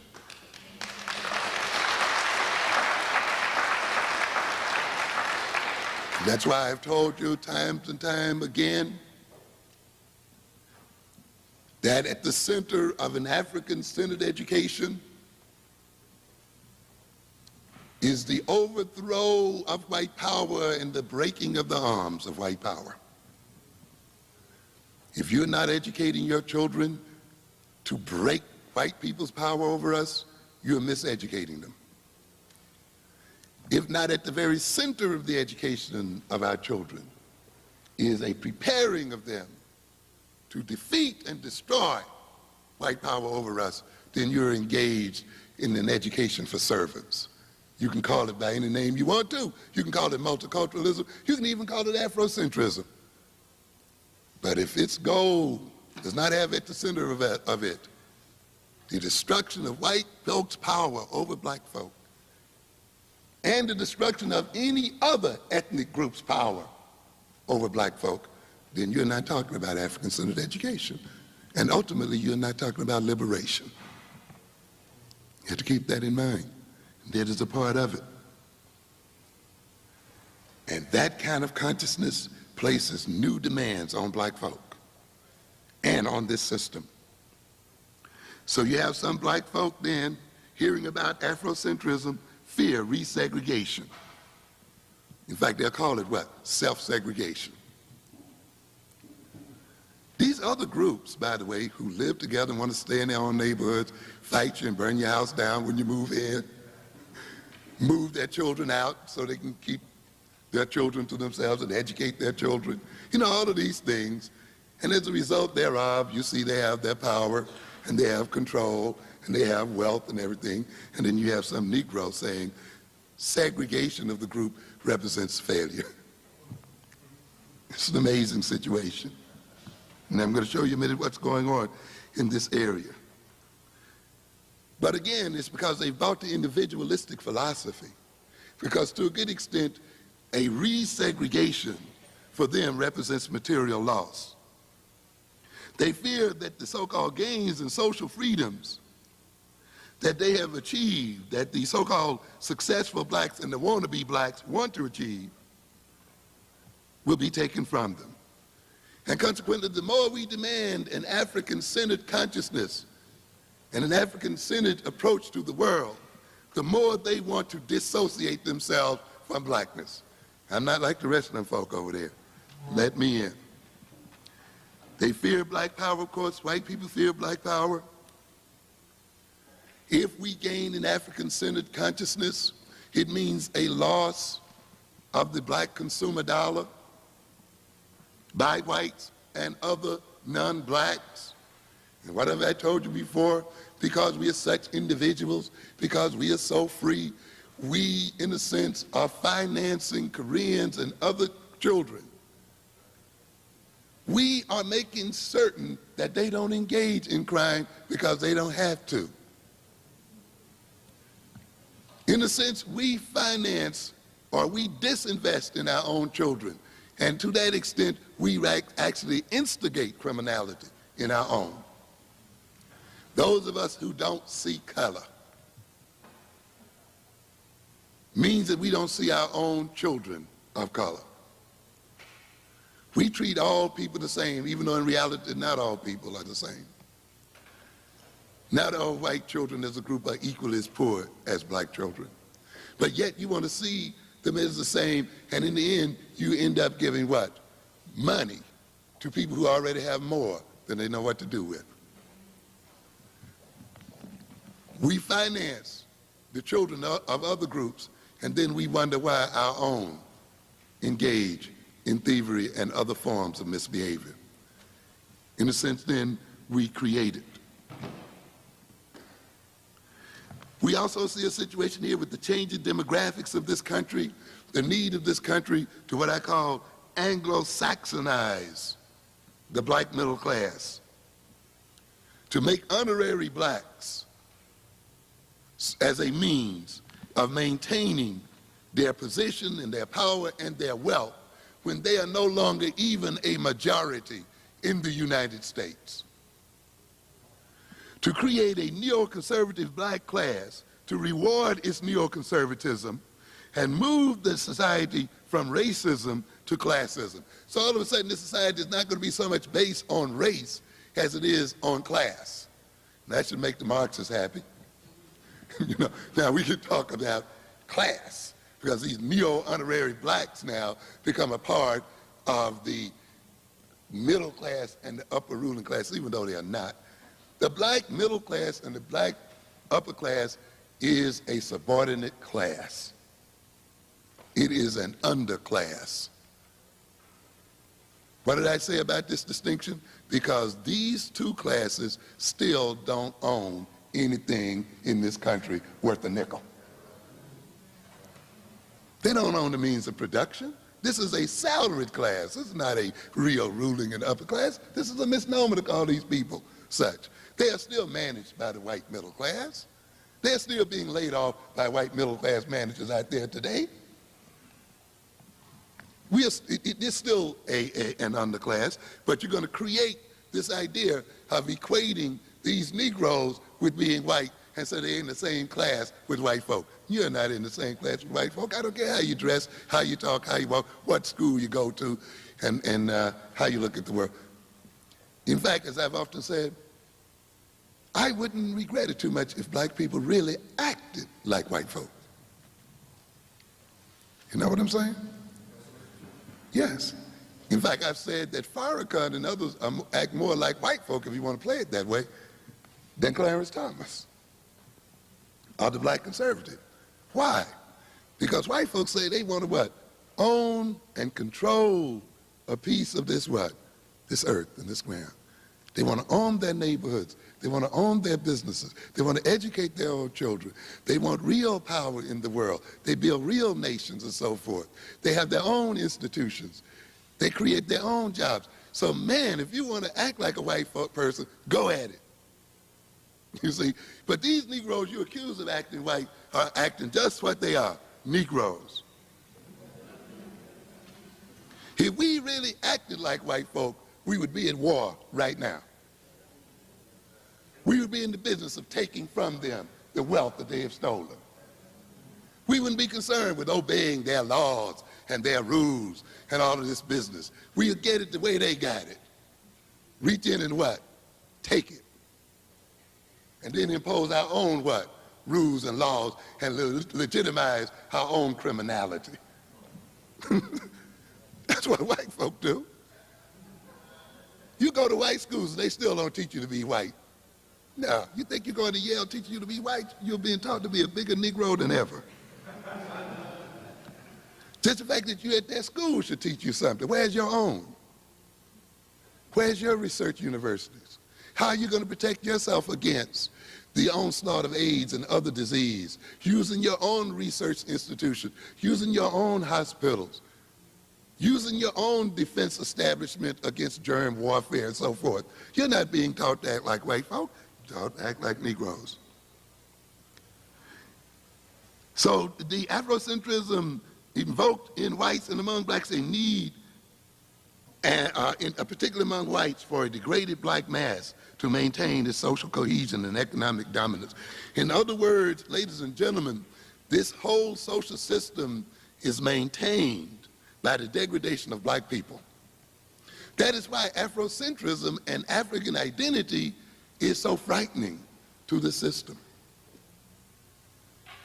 This is why a communal identity is so frightening to the system. I've indicated to you earlier that it is this privatized consumer approach to the world that maintains it. When people start then spending their money responsibly in terms of themselves and in terms of their self-development and not just throwing it over to other people. When people start behaving in terms of their communal development and power. When another community has depended upon our being divided and dependent upon our acting as individuals unconnected one to the other, then our coming together and creating a community and creating a single consciousness represents the end of that destruction and the end of that power. So at the point when we begin to develop this, we suddenly get an identity crisis. It was stated in the Time magazine very clearly that the development of ethnic pride in non-white people threatened the social cohesion of America, because it was the lack of that pride that maintained it. So then, as we'll end it here, and I just want to look and mention just some other things here. And again, I say it's good to look at the format of things and look at the timing of things. At the same time that we are having a so-called identity crisis in the black community, and at the same time we are accused of being engaged in racial fascism and so forth. At the same period, it's interesting that you get a whole spate of articles in these very same papers that talk about the great ethnic growth and development of other groups. Again, in the living section of the New York Times, Wednesday, December 11, 1991, along 90 blocks of New Jersey, a new world of Latin taste. Is it wrong for these people? I don't see any condemnation of this group of people. 90 blocks.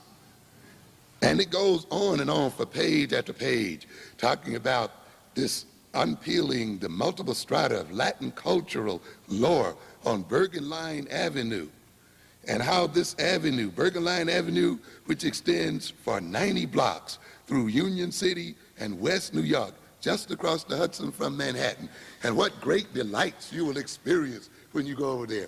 What great foods and so forth. What a great essence of culture that we will experience when you go over there. And how this population is increasing faster than any other population in New Jersey. To shop and eat along the avenue where English is seldom spoken is to cover thousands of miles and a half a dozen diverse Latin cultures in an afternoon. Where is the condemnation of the ethnic identity here?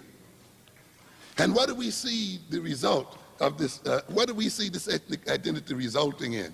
People creating opportunities for themselves, people creating jobs for themselves, people creating wealth for themselves, people creating economic and political power for themselves. Why aren't they not having an identity crisis?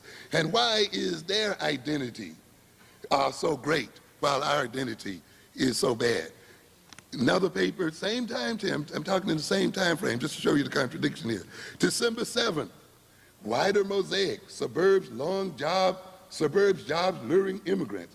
They talk about Tarrytown, 40% of the population, Latino, openly talking about how they're going to take political power in this part of New York City. Not negativity there. Same papers, New York Times, December 2nd, McDonald's rich Taiwanese backer. Here we have on the nook of the 29th floor, a new office building in this city. It's a 2-month-old company whose 40 employees scribble memos, hold meetings, receive guests, but have not yet manufactured a single product. Now the novice company is raising eyebrows and a few tempers with a plan to pay as much as $2 billion for a large chunk of McDonnell Douglas Corporation. McDonnell Douglas Corporation being the largest U.S. military contractor. How is this coming together, ladies and gentlemen? Because people are acting as individuals, they're buying 40% of this company. Because there's an individual investor here? No. The Taiwan Aerospace Corporation is no fly-by-night operation, rather the high-priority venture of a government with $76 billion in foreign exchange reserves, more than any other nation. So coming together as a group with the consciousness of a group, they come to own American production facilities and American wealth. Same paper talking about an identity crisis in the black community. What do we have going on here? One more we talk. But I just want you to look over the total paper sometimes. Just don't read stories. Look at the total design of the paper and see the contradictions here. Same kind of paper, Thursday, December 25th, the power of the yen winning Asia. The new co-prosperity is displacing the U.S. How the Japanese are displacing the U.S. in Asia as a major investment group there. And stated very clearly, we are investing in Asia because we share an Asian culture. And based on that shared culture, we're going to invest our money here and grow here and develop here. No condemnation here. Next piece, and I'll be through here December 4th. Same time all this identity crisis is occurring. The intractable trade issues with Japan evoke a sense of nation's departure. And it talks in this piece about how Japan has changed its investment from the United States and now is placing most of its investment in Asia. From 1985 through 1990, Japan made direct investments abroad of $239 billion, of which $110 billion went to the United States. During the same period, just $5.3 billion of direct investment entered Japan from all other sources. What? We're investing in you, but you're not what? Investing in us. $240 billion outside, and we only letting what? $5 billion come into us. And now we represent businesses between 1982 and 1987, a growth that equaled 1,000% increase, as against a black increase in business of some 38%. Representing what? Group power and group identity. And those people as individuals, because they belong to these groups, who will own parts of America, who will own wealth, will be perceived and acted and related to as individuals. How can you love all children and not teach your own and love your own? Yeah, we got some people, they just love the world, but they can't love their own. How can you love all colors when you cannot love your own, when you choose not to see your own color? How can you love yourself and be happy with yourself and then want to flee from yourself? How can you love to kiss your own lips and hold yourself in your own arms? Talk sweet talk to yourself, laugh at your own jokes, and then want to be someone else. How do you love all mankind and not love your own kind? Aren't we mankind as well? How, if you don't know how to love yourself, how would you know how it feels to love yourself? How would you know how to love someone else if you do not know how to love yourself? And how do you know and how it truly feels to be in love and to love if you cannot feel love for yourself and your own? How dare you talk about love? How can you create universal harmony and unity when there is disharmony in your family and disunity in your community? But yet you're going to harmonize the world. You may not know who you are, but the world knows you. You may not know your name, but the world has given you one, whether you answer to it or not. There is only one way to go, ladies and gentlemen, and that's the way of reclaiming our African selves and our African minds. And in that way, we regain our African sanity, and our African power. Thank you very much for your attention.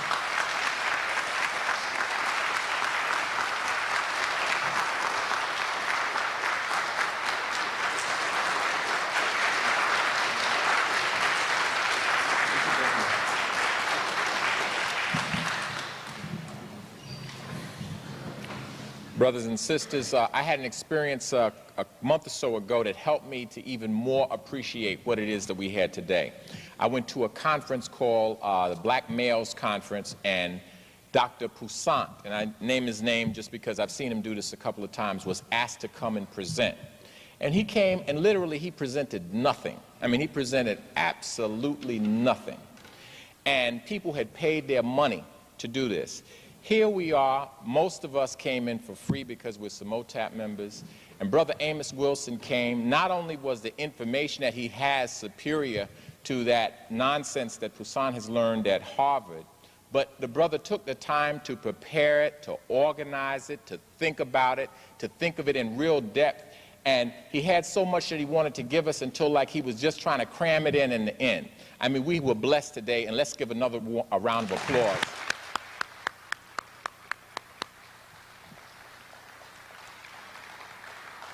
Economic reason. Do you have any thoughts on that economic reasons for why those whole categories came about? As a matter of fact, the designation of races and classes and groups, to me, is very much connected to economic power and the maintenance of economic power and economic advantage, because they generally too tend to be correlated with economic standing. That is, group names, group designations, and attitudes are related to group standing and power in the world. And to a great extent, these designations are not only designations in terms of colorations, but designations in terms of privilege and advantage relative to, of course, the top of that pyramid.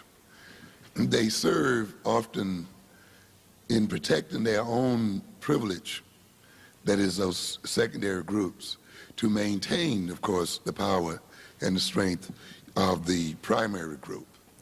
And in the end, of course, they define themselves economically and in every other way almost in terms of that primary group.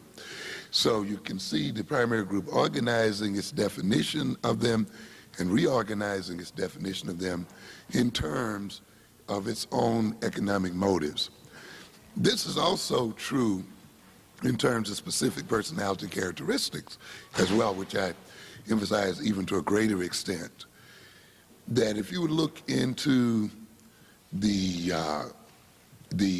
modal character, the so-called average character of our people, and many of the things that we complain about in terms of the way we behave or act in the world, you will recognize that they have economic outcomes and purposes.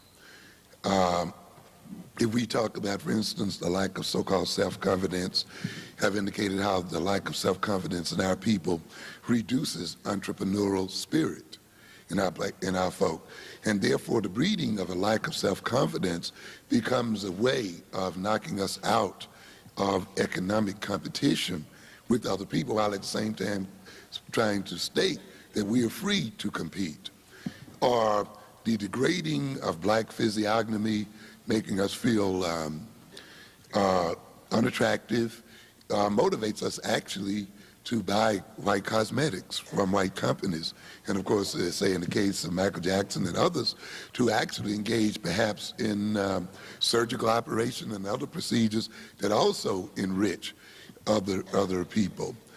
The idea of defining oneself purely in terms of consumption, as I stated here earlier, not relating to consumption, not relating one's consumption to race, also implies maintaining the race that owns the means of production and owns the resources in power and so forth.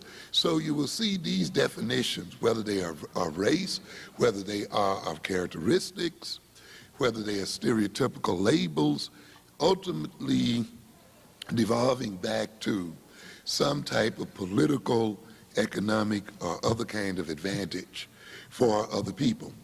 And in that context, one of the ways of reading these papers and one of the ways of reading the behavior of oppressors, the labeling behavior, as I was saying today, the publishing of articles that talk about us, is to ask the question, in what way is this talking about us?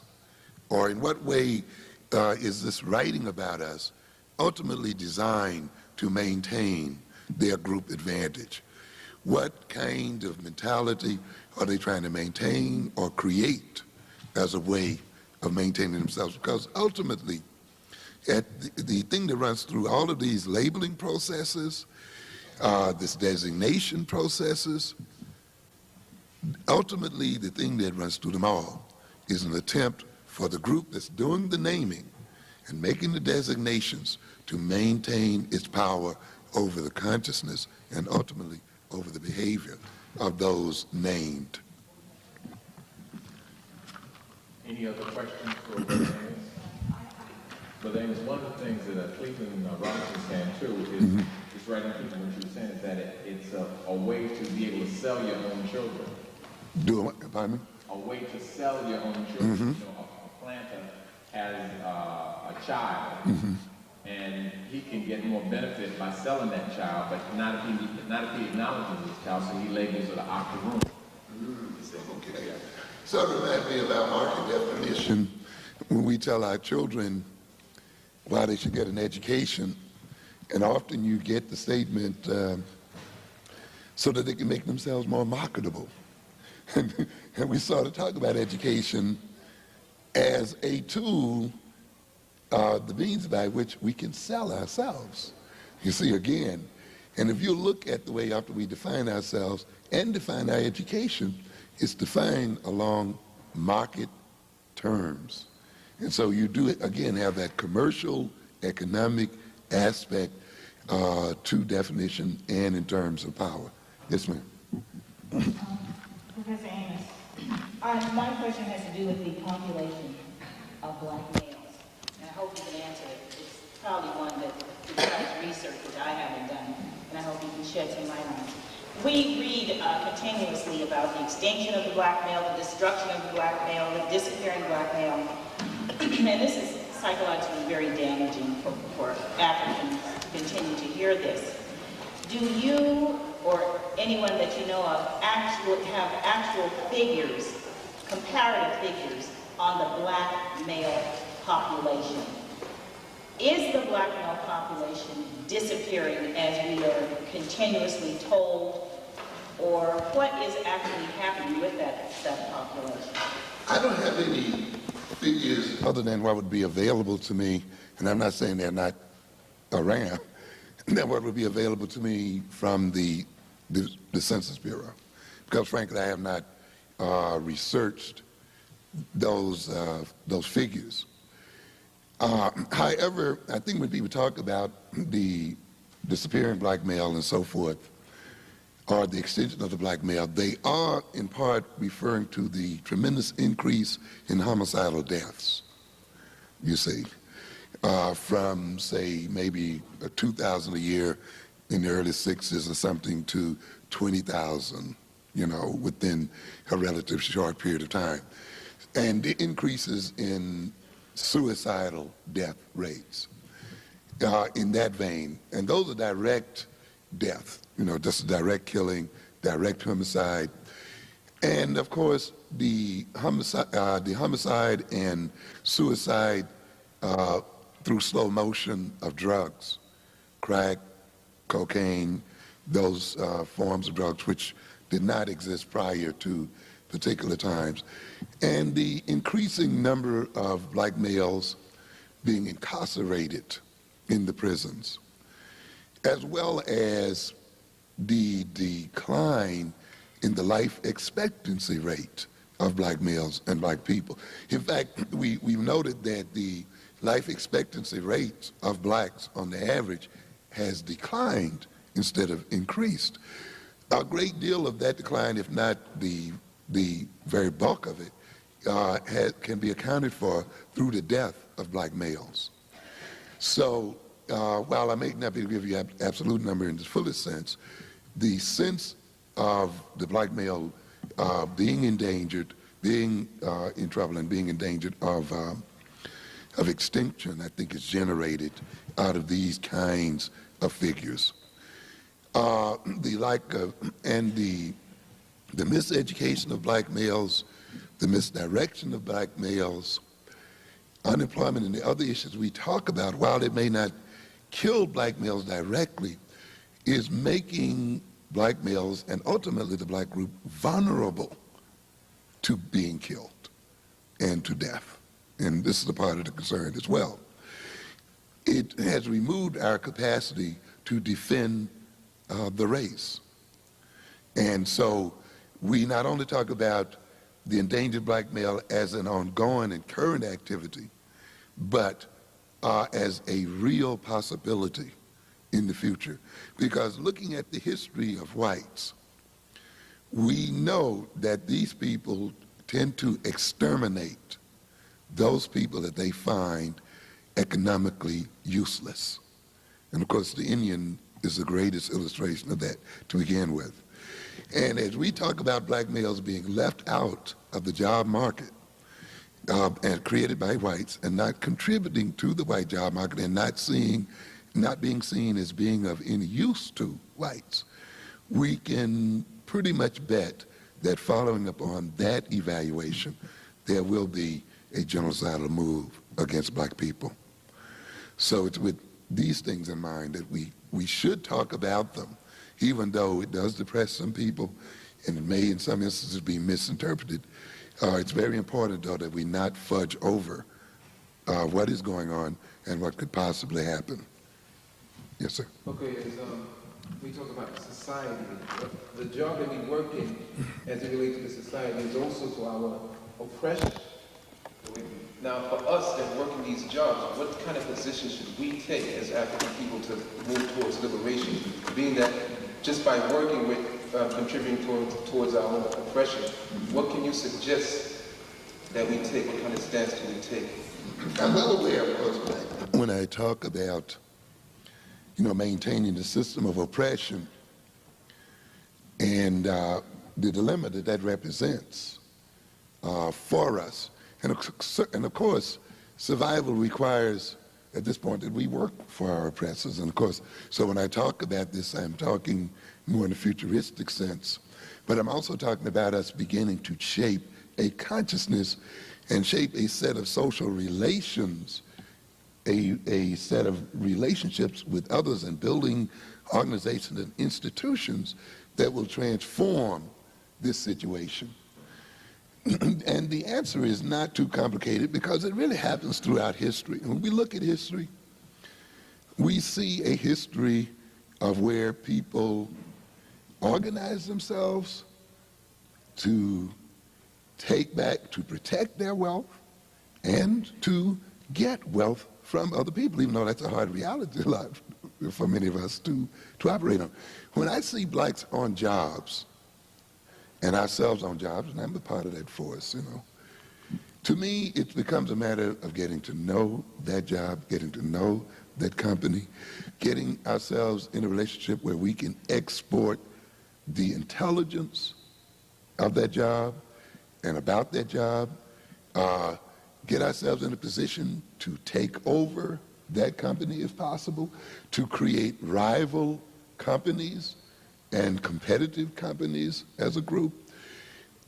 Even though some people have problems with this, organizing our communities to invest so deeply in those companies that we literally buy them or buy such a portion of them and intertwine our investment in them in such a way until they cannot remove us without destroying themselves in the process.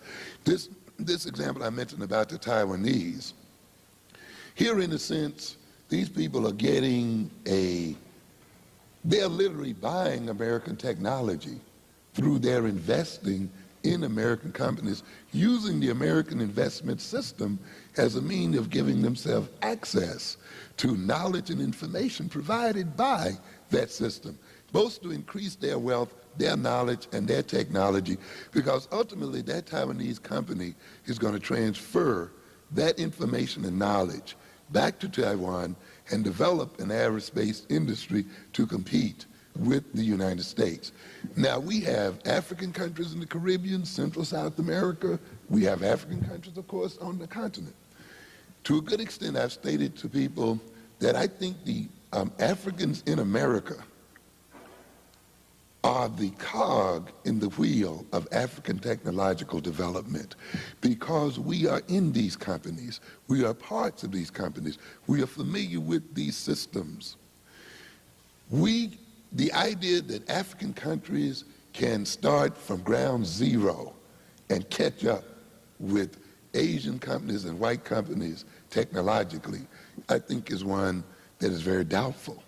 However, we have the advantage that if we identify ourselves as Africans, if we can become the conduits and the means by which Africa can invest and buy into these companies, and we buy into these companies, and we build networks of companies on the continent itself related to this, and take advantage of the knowledge and technology that we have available to us on these jobs, then we can jumpstart the African nations and jumpstart Africa into the space age.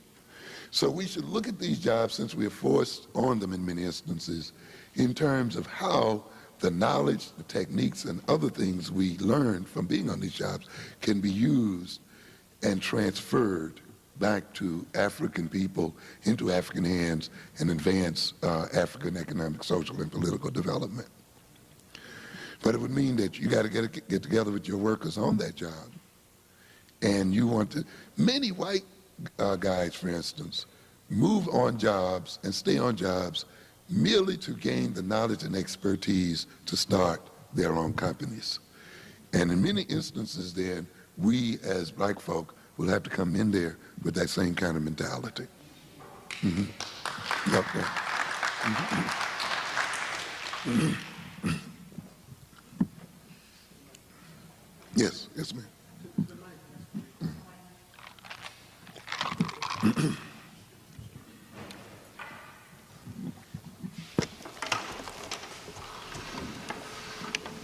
Yes, I would like to ask you a question, but it's more, I need like some advice or suggestions or talk to it.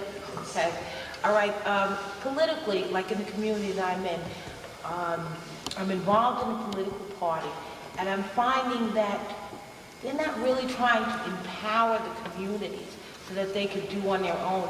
Their focus is more on getting better jobs with the county, a better position. Like you were speaking before about, I hope I'm making this clear. Yes, speaking about, buying into the consumption or the middle class values or bourgeois values. And I'd like to know how I could change that around by being involved, because I've been nominated to be a secretary, but I'd like to put input into the committee. But I find when I offer some suggestions about let's change the ideas, how we go about having the people to better understand how they can gain their own political rights instead of us keep continuing to beg as a community for crumbs, and also have outside communities controlling our areas. Like I live in, what's considered a black community or ghetto. But yet it's still the surrounding areas are controlling our school districts, they control the money. How can I just offer suggestions or try to make some type of change within the party that I'm involved with? I guess I'll be honest, I don't know how you can change those things. Well, it's not the trying to people, but even I know like when I'm just like finished my master's, they talk about strategy or how to just bring in some different types of thinking to help them to open up to see themselves. Well, you'd have to bring in different types of members. And you have to bring in more people who think like yourself. And you'd have to become determined if you have a different way of thinking and a different way of doing things, if you want to stay with that organization, then to recruit more people like yourself and make it a determined effort to take it over and to achieve power and influence and try to outnumber those that are in it. and move it. That is definitely one way of approaching it. As one single individual, it's going to be difficult, obviously, for you to make real change in that organization, because of course those people have, like many political clubs, a vested interest in maintaining the system as it is, and that means they have a vested interest in not hearing hardly anything you have to say, particularly if it's you against the rest of them. And since they are going to be involved in their own self-serving approaches to what they're doing. The other alternative, of course, is while you may stay a member of the group because for whatever reason you may want to develop alternative groups and independent groups, or join, if possible, some independent political groups in the community. Many of these groups need competition. They need other political groups who oppose their position and challenge their position in the community and challenge them for leadership in the community with a platform that goes along the lines you're thinking. One of the things you see in the David Duke situation and other situations, and I've said often to black nationalists, you run for, or better yet, Buchanan, as he runs against Bush. Now, Buchanan is not saying so much that he thinks he's going to win the presidency, but he figures that he's so far to the right of Bush that for Bush to succeed against him, Bush has to move farther to the right. And just the process of competing against Bush, running for office against Bush, in effect moves Bush toward him. And I've stated that as nationalists and other people, then we must provide a challenge to those standard organizations in the community, state our position very clearly, and of course, force then certain issues to be publicly discussed because you are making them public, and forcing these people toward yourself. Not that you shouldn't even go for office either, if you want to, as well. I can understand that, but again, I'm speaking in terms of group, because these things are better done in terms of joining some kind of group, because as an individual, it becomes pretty difficult to make the kind of changes you want. The only problem that I'm finding is the people that are in town, they really seem to want to keep the status quo. Of course. They don't want to keep not only this group, but other kinds of There are changes or empowerment. But you find that it's only there for those. well, Even though they may be speaking to you about Afrocentric or blackness, but you really see that this is not what it's all about. but in the, I think do we have Brother Mack here? Brother Joe Mack, who operates here in Queens and who's developing an organization here, who ran for governor and at least was petitioning to run for governor in the state of New York. Where's your location, Brother Mack? 190-14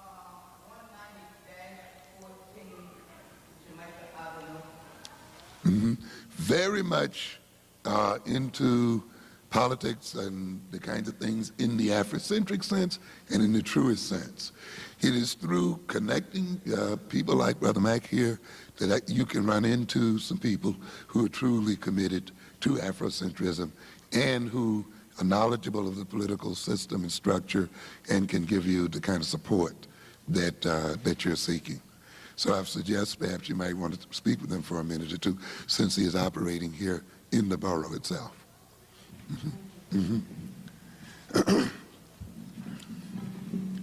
Yeah, I have a 3-year-old son, and he's working on educating a child to be productive Afrocentrically. And I was wondering, what steps could I take as a parent towards educating him also? What institutions would might I get him to educate him more formally? I missed the last part. And what institutions might I get him to educate him more formally?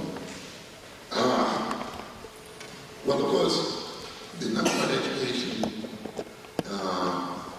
begins with yourself, which I'm sure you're engaged in, and that is Afrocentrically building up the information and knowledge of African culture and of your African self. That's number one. Because the greater part of that education is going to come right out of your house. And in terms of the kind of relationship you have with that child. The greater part of the African-centered education is going to come from the atmosphere that you create, both the emotional and social atmosphere that you create with that child, as well as the physical atmosphere that you create in terms of that child.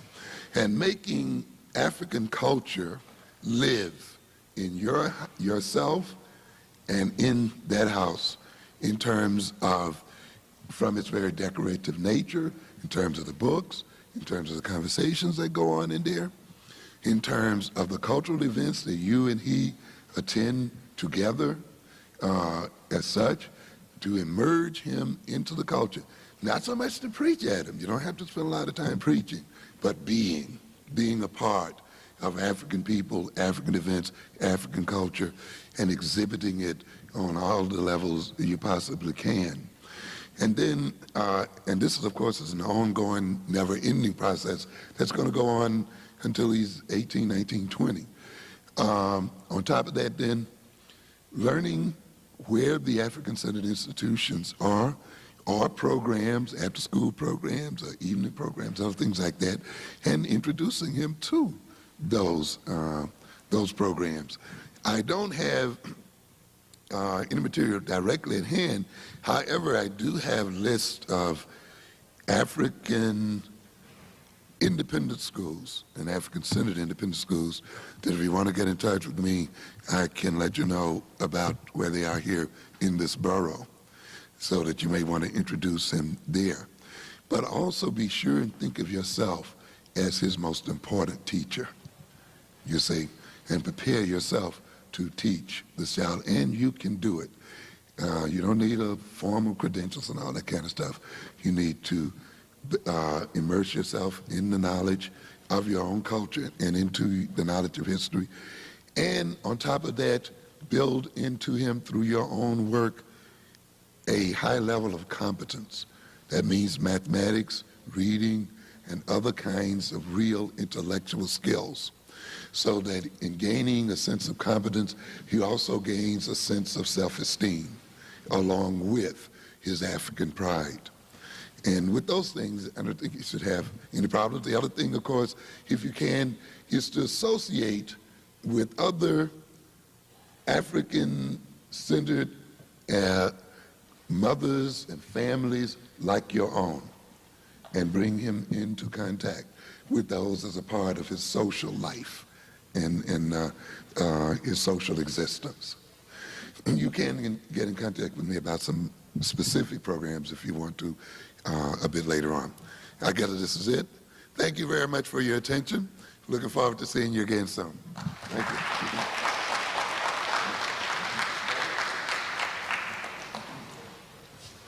Get home safe, brother.